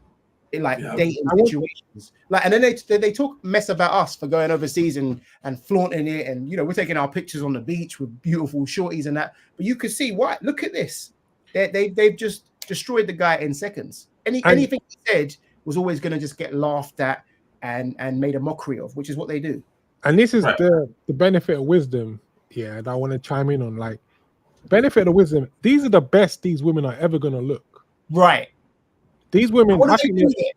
What do they do with it? I would say these women are like 19. Would you say? What would you say, Johnny? Yeah, about that. And what are they doing with it? They're about 19, I'm guessing. Yeah, they Yeah, look quite young. Maybe even 18. But this is close to the best. They might look better in a couple of years, but it ain't gonna be a world away. A lot of them, I'm unimpressed. I'm unimpressed by a majority of these women here. They are very basic. Majority of them are overweight, slightly chubby. Yeah. And the thing is, they're clowning the dude. The dude's a good-looking dude. Yeah. Right. No Diddy. He's probably like 21, 22. He's got a long way to go. He's got to make money to make to establish himself. These same women here that are clowning dude, you know full and well, Johnny, in 10 years' time, these women are going to be bloated, well out of shape. They're going to be very undesirable for the more than likely. And the dude's going to still be in shape more than likely. Yeah. Good dudes tend to be in shape. And it's going to flip completely. It's going to be a whole flip. He wouldn't even, and so he's there trying to pursue them. The way that technically they're lining up for him by the show, but they're kind of trying to reframe it. Like, like, what can you do for me? Absolutely. I don't go like that. It should be the other way around. If there's 10 of you and there's one of him. This is the point of the movement, right? And Jay talked about this with Thea Waff. You're right. No Diddy, good-looking guy. He's on the upward trajectory. And if he does the work, right, this guy in 2 years with a IT certification, works out a little bit, he get that money. Yeah. He's out of here. Do you know what I mean? He's on an upward trajectory. You plug him in, as I like to say, into a foreign market, his value's off the scale. Do you know what I mean? Whatever jokes they're making here, like Lightbringer said, their trajectory is downward in a few years. Yeah. But yet he's being clowned as the laughing stock. He's not a laughing stock. But unfortunately, this is why I go back to what I said earlier, Jay, right? Remember I said about how the self-esteem and the morale, you have to kind of build that, right? But this don't help. Like getting clowned by women on viral videos and all that ain't going to help a brother's self-esteem at all. Like, right. I'm saying, regardless of how good looking you are, Lightbringer, where your money's at, imagine no one wants to stand in front of a group. We all probably had it at some point in high school. Yeah, but it ain't cool to see, is it? And again, I think this is one of the narratives we see in the West a lot. It's just like, how much can you like clown the man or make the man work and chase, and then, like Jay said earlier, have the first right or refusal just to shoot him down. We want you to pursue just so I can shoot you down, right? Like he's just some bum, which he's not. He's come across, he's presented somewhat well. What did he say that was that outlandish? Nothing really. They just wanted to like make an example of him and make jokes of him. That's what it looks like to me. Yeah, that's it, man. So for brothers, they like that age group, they definitely need to travel, man. They need to travel, embark on better options outside the West. The question is, I got a question. Go ahead. What will it take for a guy like him to become more like Austin Holloman? Do you think it's a situation like this, or do you think it's going to be more of like if he becomes more upwardly mobile, if he can get to that money? Because I would already, if he came to me, I would already be recommending him to just go like monk mode, stack that money and leave. Thing is, he young. Sorry, Jay, did you want to say something? I know you've been waiting. No, go ahead. Okay. The thing is, the dude's young. I can tell the dude's young, more than likely. Yeah. It's hard for a young dude to do the monk mode thing. Yeah. Because everything is still too new to them. Like guys that are in their 30s, you know, our testosterone is slowed down a little bit. We're not as thirsty. We done had the best women, because I had a statement I used to make back in the day, and I got it from, I think it was Tariq Nasheed, and it's true. It played out like, you don't really start getting your best women until you're at least, this is how it was back in the day anyway, until you're at least 26. When you're 26, and that kind of matches with what you said, Jay. It's true. Yeah, you don't start getting your best women until you're at least 26, because as a man, you have to kind of, to get those really fine 22-year-olds in the West, you need to have something. So you have to go above and beyond and be like, okay, you've got the job, you've got the car, you've got the domestic home situation where you can bring the 22-year-old back where she's comfortable and she can do some slop, you know what I mean? She can do something strange. So these brothers, they're still bottom feeding, because at that age it's about quantity. You remember there was an age when it was always about quantity. Yeah, that's what I was saying, man. And then it shifted over to quality because I've had phases, you know what I'm saying? But there's women back in the day when I was like, the thing, it was a double-edged sword because back in the day, it was easier to get better looking women. Yeah. But at the same time, because I was more quantity as well, there's women I would sleep with back in the day that I wouldn't touch now. Yeah. Right. Yeah, that's why I said it's a mixed bag. Yeah. So now I'm thinking about it. It's so true because, but at the same time, it was easier. Like the women I would pull and have relations with back then, it was a lot easier. Like just off mouthpiece. Yeah. Oh, nothing monetary, no flashing, nothing, none of that. You're right. Easier to get a good looking, in shape woman when I was 22, 23, 24, 25. But like now it's easier to get a woman in the West with money because the game has flipped and it's very transactional now. It is. They're like, you see it in the profiles of these girls, bro. Yeah. All these beautiful girls in the UK, they say, don't. I'll give you some examples. One girl said, like, don't DM me unless it's about money. Yeah. You can't get more direct than that. Yeah. In the DR, you said? No, in the UK. That's UK. I was like, what? No. Oh, shit. No. They can be like that too. But so one thing about American women, I've been to America 5 times, by the way, in my mid-20s. Yeah. American women are, at least then, they're more direct than British women.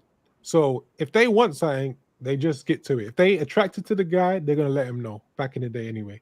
If they want to get some money out of dude, they're gonna let him know. Like, this is the deal. Very direct people. One of them T's like that. Austin's like that.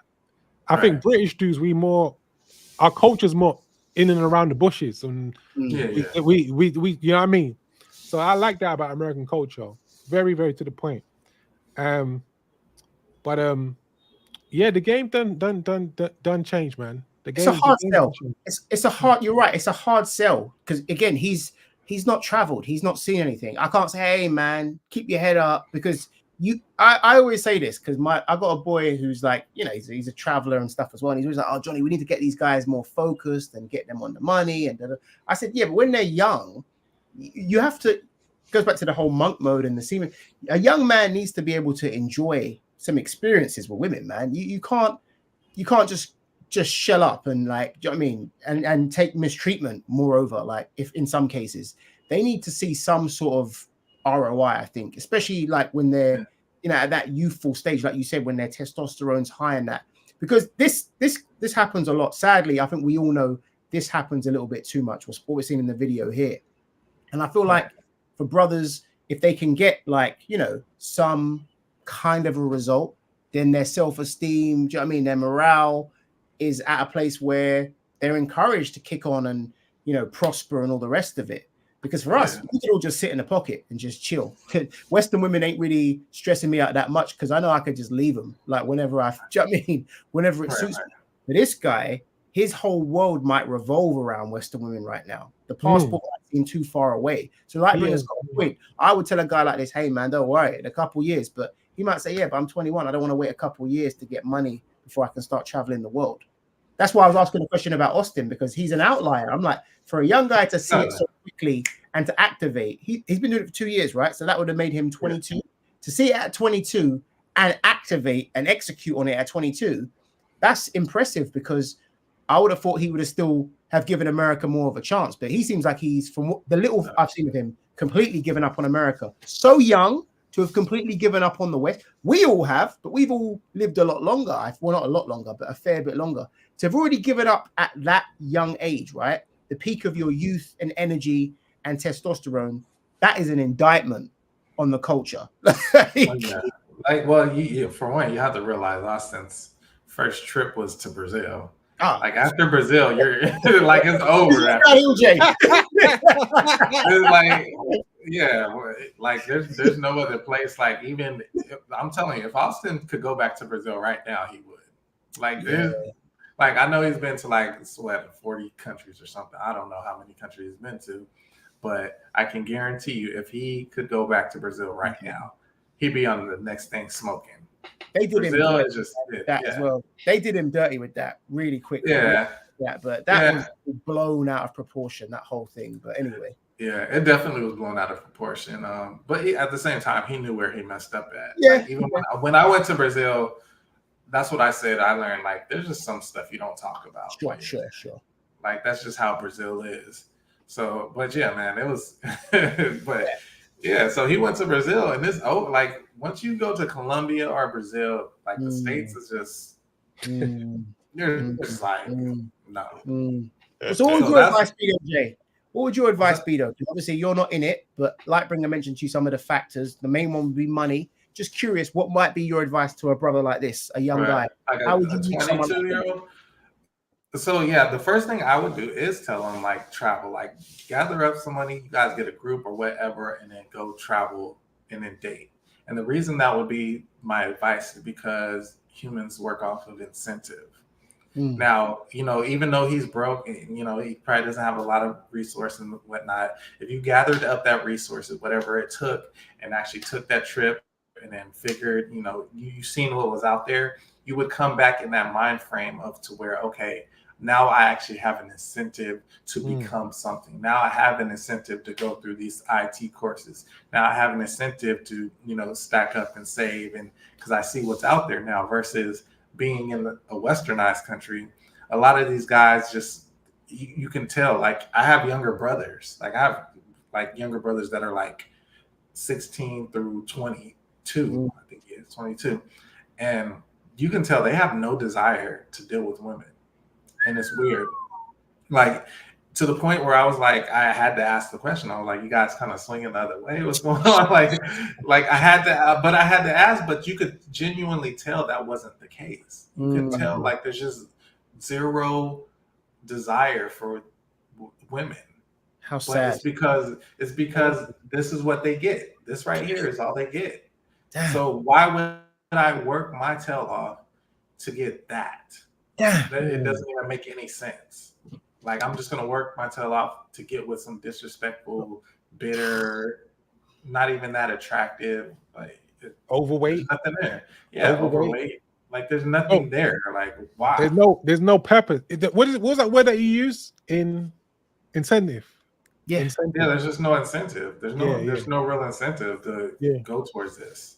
I love that word. The way you used it, it was eloquent. Like he's right, Lightbringer. You need like it's kind of like what I say, but I don't say it as elegantly. Like you need for a man to become a workhorse for a family and slave away 60 hours a week for 30 years. There needs to be a baseline of a woman. She don't have to be the baddest woman on the planet, but there needs to be some baselines. Yeah, the respect. Yeah, femininity. It's funny because we have these conversations about like tricking and stuff like that.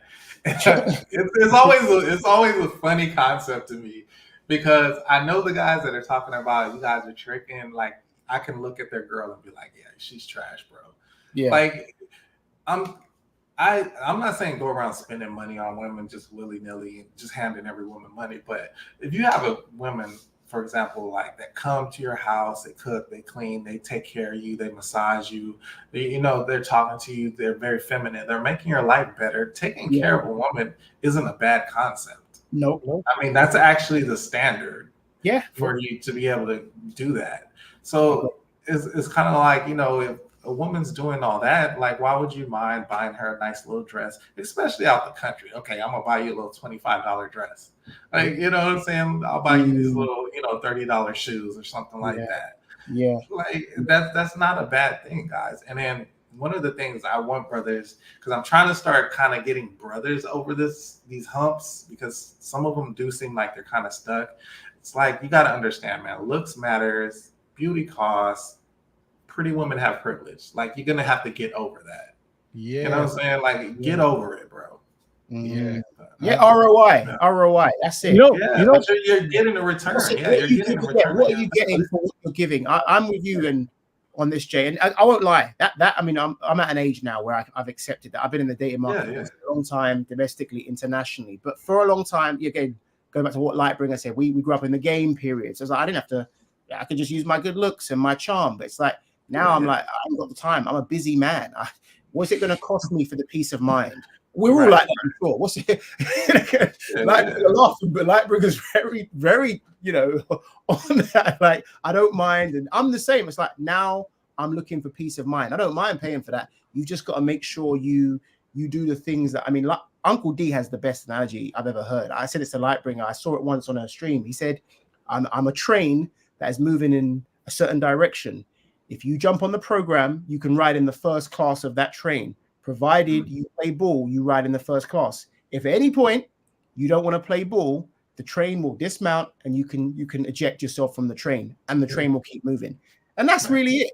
That's how you've got to do yourself. It's very autonomous in a sense as a man. It sounds cold, maybe it is, but that's really how you've got to look at it. And this goes for whether you go get married and start a family, or you just want to date, or just run the game forever. And that's really the way it's got to be. So it's like, I'm going to have to provide something, but I need to make sure I get the maximum ROI. And there's nothing wrong with being willing to transact for that.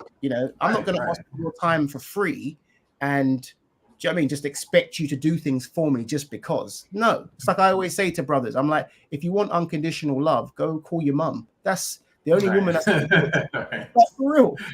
Yeah. You got to realize, like, we're older. Like, if you like, the game coaching might make sense in high school. Right. That it might make sense then. It's like, okay, I got to come with the muscles and the game, and I have to talk nice, like something like that. But as an older man, like, that game coach shit is not gonna fly. It's not gonna fly. Like, oh, I'm 45 years old. Let me go put this game down on this 23-year-old. Like, no, like, they're gonna look at you like you're crazy. You look crazy. Yeah, you look crazy. Like, I'm a bad boy, girl. Like, you're right. You ever seen like this, like these dudes that are trying to still be like gangsters in their 40s? You're like, oh my god, a lot of brothers in the UK, they can't get past the concept of, like, certain women might need to be kept. Yeah. Certain women might need, to be taken care of. A lot of British guys I notice can't get past that because they're still stuck on game. Yeah. Oh, my camera's off. They still stuck on game, man. Do you know what it actually is though? Like, guys, and you'll probably be more aware of this, Jay, because I think in America it's much more transactional. And CGA breaks this down better than anyone I've seen. It's the time versus money conundrum. They value their money more than their time. Yeah. We're at an age now where I'd say we're three productive guys. With what little I know about Jay, but I know a lot about Lightbringer behind the scenes.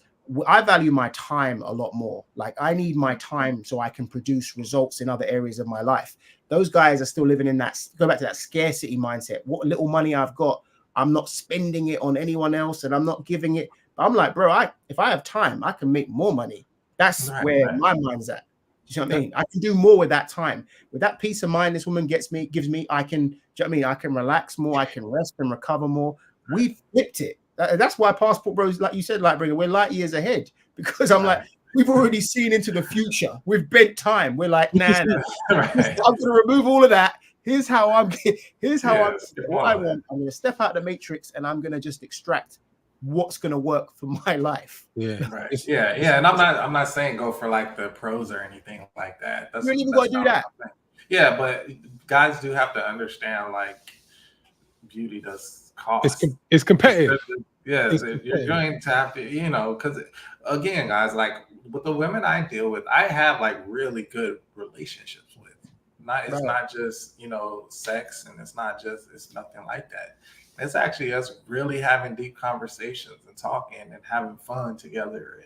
And she makes my life that much better. She's cooking for me, and she's happy to do it, and she's excited to see me eat her food and stuff like that. Like, it's an all-around great experience, right? So I don't want guys to think like it's just purely transactional or anything like that. Like, you can have those relationships to where it's not transactional or completely transactional, but at the same time, you do have to show that you're a good option. You're not just gonna be like, oh, you're coming over cooking for me. Okay, well, you're gonna have to buy all the food too. You're gonna have to, do all this. It's like, I don't know what guys think. Like, you're just, they think like you're just never gonna have to spend money on beautiful women or anything like that. Well, because Sorry, carry on, Jay.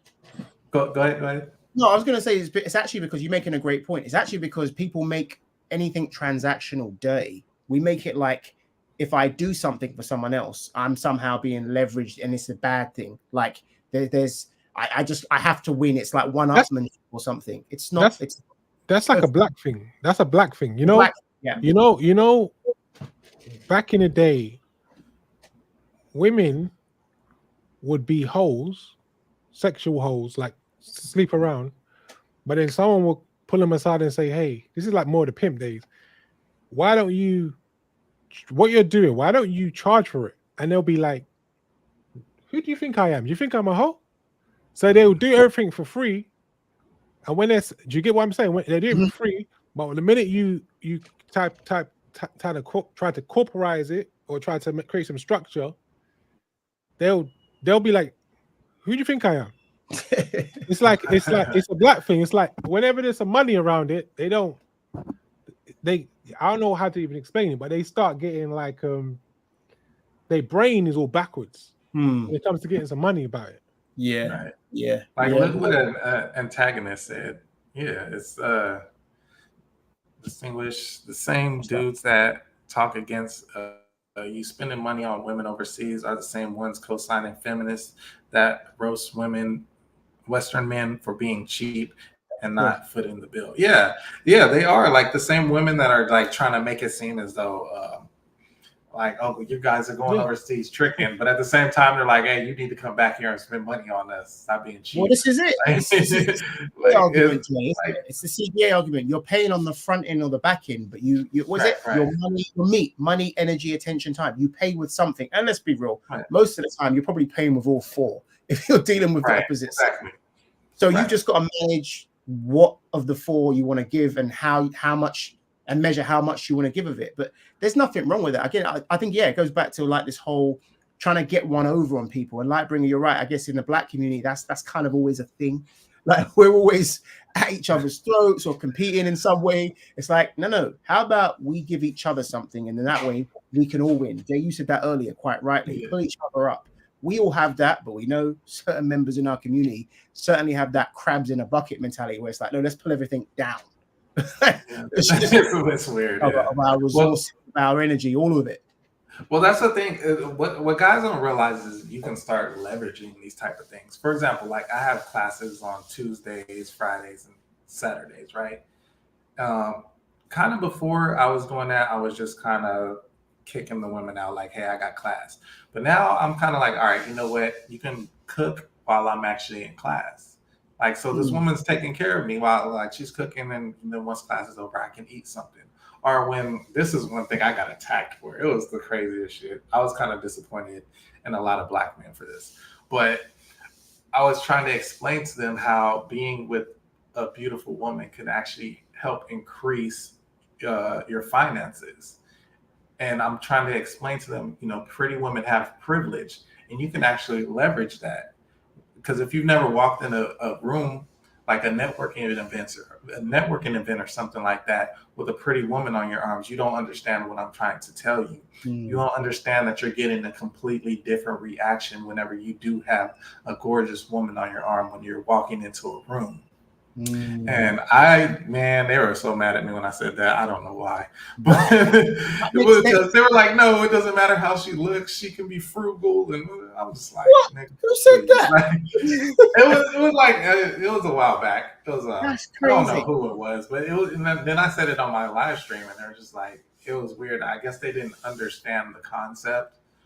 That went over the head, but like, but I'm like, you guys have never been like, I'm like, okay, it's clear you've never walked into a room with a beautiful woman on your arms before. That's probably the case. Exactly. So you have no idea what I'm talking about. Kind of like I'm saying, like why I tell people like lift weights. You've never walked into the room. That's true. Been the most muscular guy in the room. You don't see how the difference in how people react to you whenever you're in that state. Yeah. So I guess I can understand. Again, it's kind of like how people talk about what we're doing overseas and they've never traveled. So I kind of get it,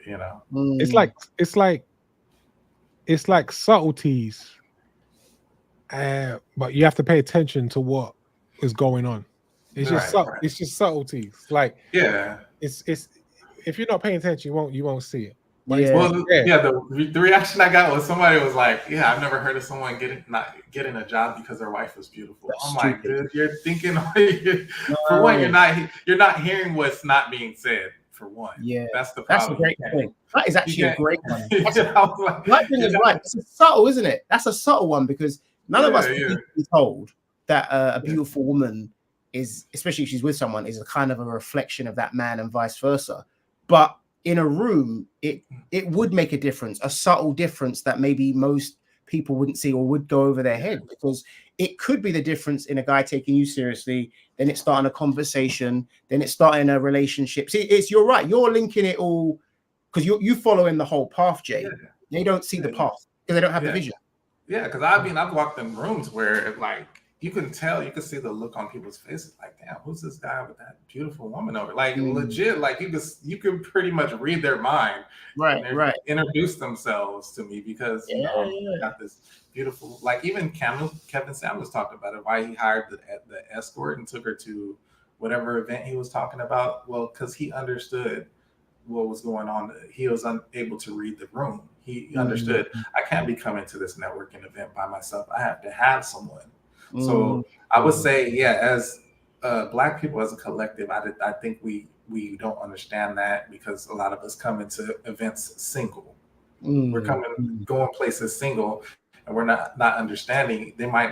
People might not outright be saying it, but you're not making a subconscious impression on people saying that you're stable, you're able to make good choices, things of that nature. So I think guys have to get a better EQ in order to kind of make it up that corporate ladder or even their financial ladder, because people are going to start opening up doors for you. Like even me being on YouTube, people see me with beautiful women. They're like, hey, hey, Jay, you got some nice women over there, and they want to get to know me.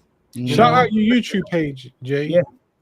Shout out your YouTube page. Sign said Jay has social proof. Exactly. So he understands the concept of social proof. Shout out your YouTube page for anyone that's listening. It's the J curve now. I think you guys noticed I changed it. You should have put it in your blue name tag so everyone can see it. So the J curve, so it's the what am I? Oh, I'm just Jay right now, huh? You're just Jay, Yeah, it's the J curve. Somebody could put it in the chat or something. Yeah, Jay, I'll find it for you. I'll follow you on thingy. Hang on, give me 1 sec. Yeah. So social proof is huge, man. I cannot stress that enough. Social proof and networking. It's big now. The social proof allows you to network, and your network puts you in certain rooms that you couldn't get into otherwise. Yeah. It's like you don't show up to a casino table without the buy-in. You need the buy-in to get into that club so you can be part of the exclusive club. These things matter, man. This is true. And again, if you say it, people are going to say you shallow or you vain. But it's like, come on, man. It makes a difference. You need those things to kind of, you're right. If you're trying to climb the ladder, or we talk about this, I guess, a lot, Lightbringer as well. I think you do too, Jay, about the networking within the passport space. These things, they don't make you like a, I don't know what the word is, but like, I think people can call it stuff. Right? Yeah. It's ridiculous. See, like social climbing. I know, you know how girls do it sometimes, and it'd be like, oh, there's just like a social class. Like, no, man, you're trying to network because you're trying to build yourself and grow as an individual. So yes, the woman you're with, it can help you for sure in business opportunities. I believe that, but also the company, man, like rolling with the right dudes, like good dudes who have got a purpose, a mission, who are going somewhere. Like, you hear me talk about that a lot in the passport space, but it become very clear in these spaces what guys are actually, do you know what I mean, trending that way and which ones are not. So aligning yourself with men like that, that's always a smart move, and that's something I completely endorse. I do it, so yeah. Oh yeah, man. Because I know guys, they won't say it out loud, but they'll tell you behind the scenes, like, if you bring ugly women around them, they're not going to hang out with you. So it's funny. Yeah, like guys that got the bag too, they'll flat out say it, like, if your woman ain't looking right, it says a lot about you. I literally posted a video of 50 Cent saying that. Yeah, he basically was like, you know, I can look at a guy and I can tell a lot by the woman that he's with. Mm-hmm. So guys don't think other guys are thinking like that. And I want brothers, instead of getting offended, I want brothers to just really sit down and think about it. I mean, that's I love that. I love that. Well, it's a challenge, isn't it, as well? It's an invitation to like have to like in many ways getting your money right, to step your game up. Say, okay, you know what women do I date, or if I did date a shorty that maybe people frowned upon, it's like, ask yourself the question, is that woman actually a reflection of me? Because you've heard me say this before, like, bring with all the arguing and the back and forth in the black community, some of it, at least from our side, I'm saying it's because those women are not a reflection of me. We're watching some videos earlier and stuff. We can all joke, but I genuinely don't think a lot of those black women are a reflection of me. And if that makes me a snob, so be it. But they're not. I just don't think they are. You know, to me, a lot of them are like a laughing stock at this point. So I'm like, no, I don't want to be aligned to them. The only thing we share is melanin at this point. That's it. Like, because of, again, not how they look, but their behavior. And Jay, you talk about that. So yeah. Yeah. I mean, like, to be honest, like I tell guys, I don't care what you do on a slow Tuesday. Like, if you're a chubby chaser on your, you know, on your nights alone, I mean, I'm not de-policing. That's not at all what I'm doing. I don't care one way or the other.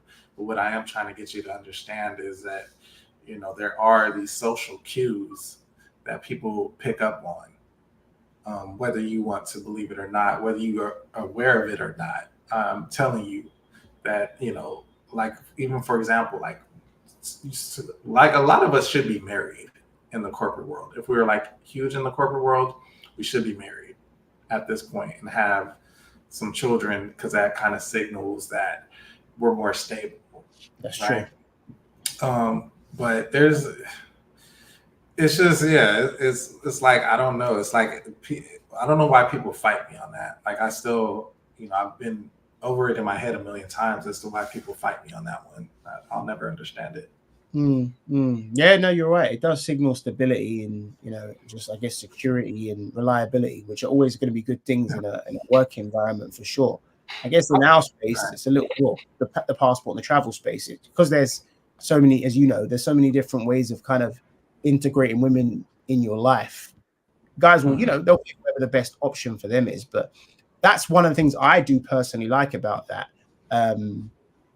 about the travel space. The fact that you could get like a love crossing borders, right? A guy who's actually moved overseas, found a wife, building a life, putting out great content, but equally content that could appeal to a single man or a man who's looking to, you know, relocate and find a partner. But then you get brothers who are just like, hey, I just like to travel. You know, I just like to travel, enjoy myself and meet women and whatnot. There's something for everyone. That's why I think I like the space in general, because I don't feel like you have to be necessarily shoehorned in anywhere. You can kind of pick what works for you. Yeah, you could definitely pick a lane, and then you can transition into another lane. Sure. That's another thing too, because you can go from, you know, like for the most part, I think a lot of guys have seen me with a lot of women. Sure. Now, in the next 2 years, you might see Jay have a serious relationship, or even to the point where, oh, Jay's starting a family, you know, things like that. So you can transition into that, and your audience will grow with you. Yeah. So, right. Yeah. That's like you, LB, right? You're going to be starting a family in the DR there in the next year or two. I'll switch. But like, I'm like, you know, I need I've been going DR for a long time. So I need a new adventure. I need to see what Brazil, like, I've been in Brazil, but I need to go and see what it's saying really. And Colombia. I'm very curious. Like, I need and also DR, it's an island. So the thing about the DR, is you can date a couple girls from a town, and because everybody's connected, it's not really like the West. Like, everybody's almost like family. They'll say, oh, that's my cousin. It won't even be their cousin, but it'll be their friend. So the thing is, once you've dated a couple girls and everybody kind of knows your business, and then if you piss off one chick, then now you know what I mean? They'll be like, yeah, you dated this girl, that's my cousin, all of that. So you can kind of get too big for the island at a certain point. Yeah. because they know each other, so they know your business. when you're in a big real country, big city, 10 million people, you know what I mean? I think I want to do that because you get island fever, man. There you go.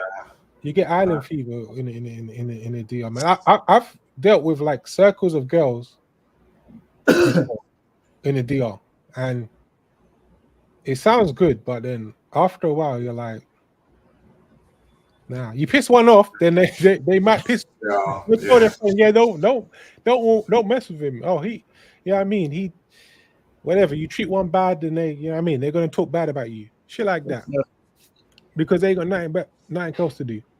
Right. Yeah. Yeah. I mean, because that could even happen in Colombia too. Not as much, but it can happen. Anywhere. It can really happen anywhere. I mean, I've done it a couple of times in the States. Like, because for my job, I would move every year. So I'd be in a different city every year, right?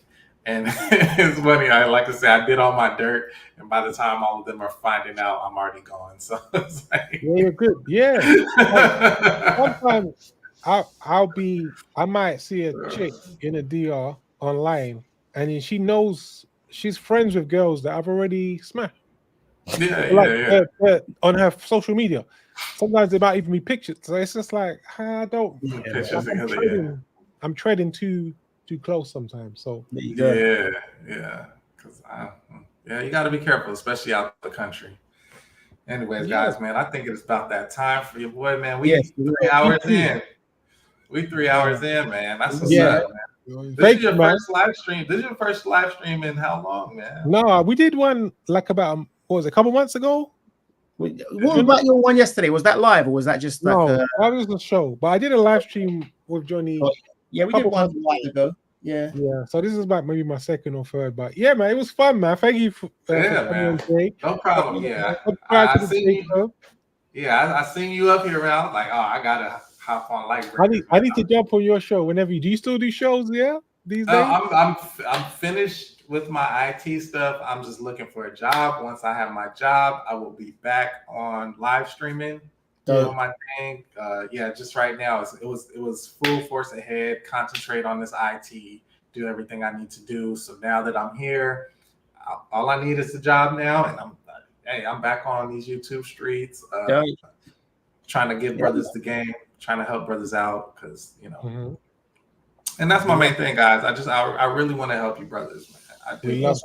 We wish you well with that, bro. You have our support.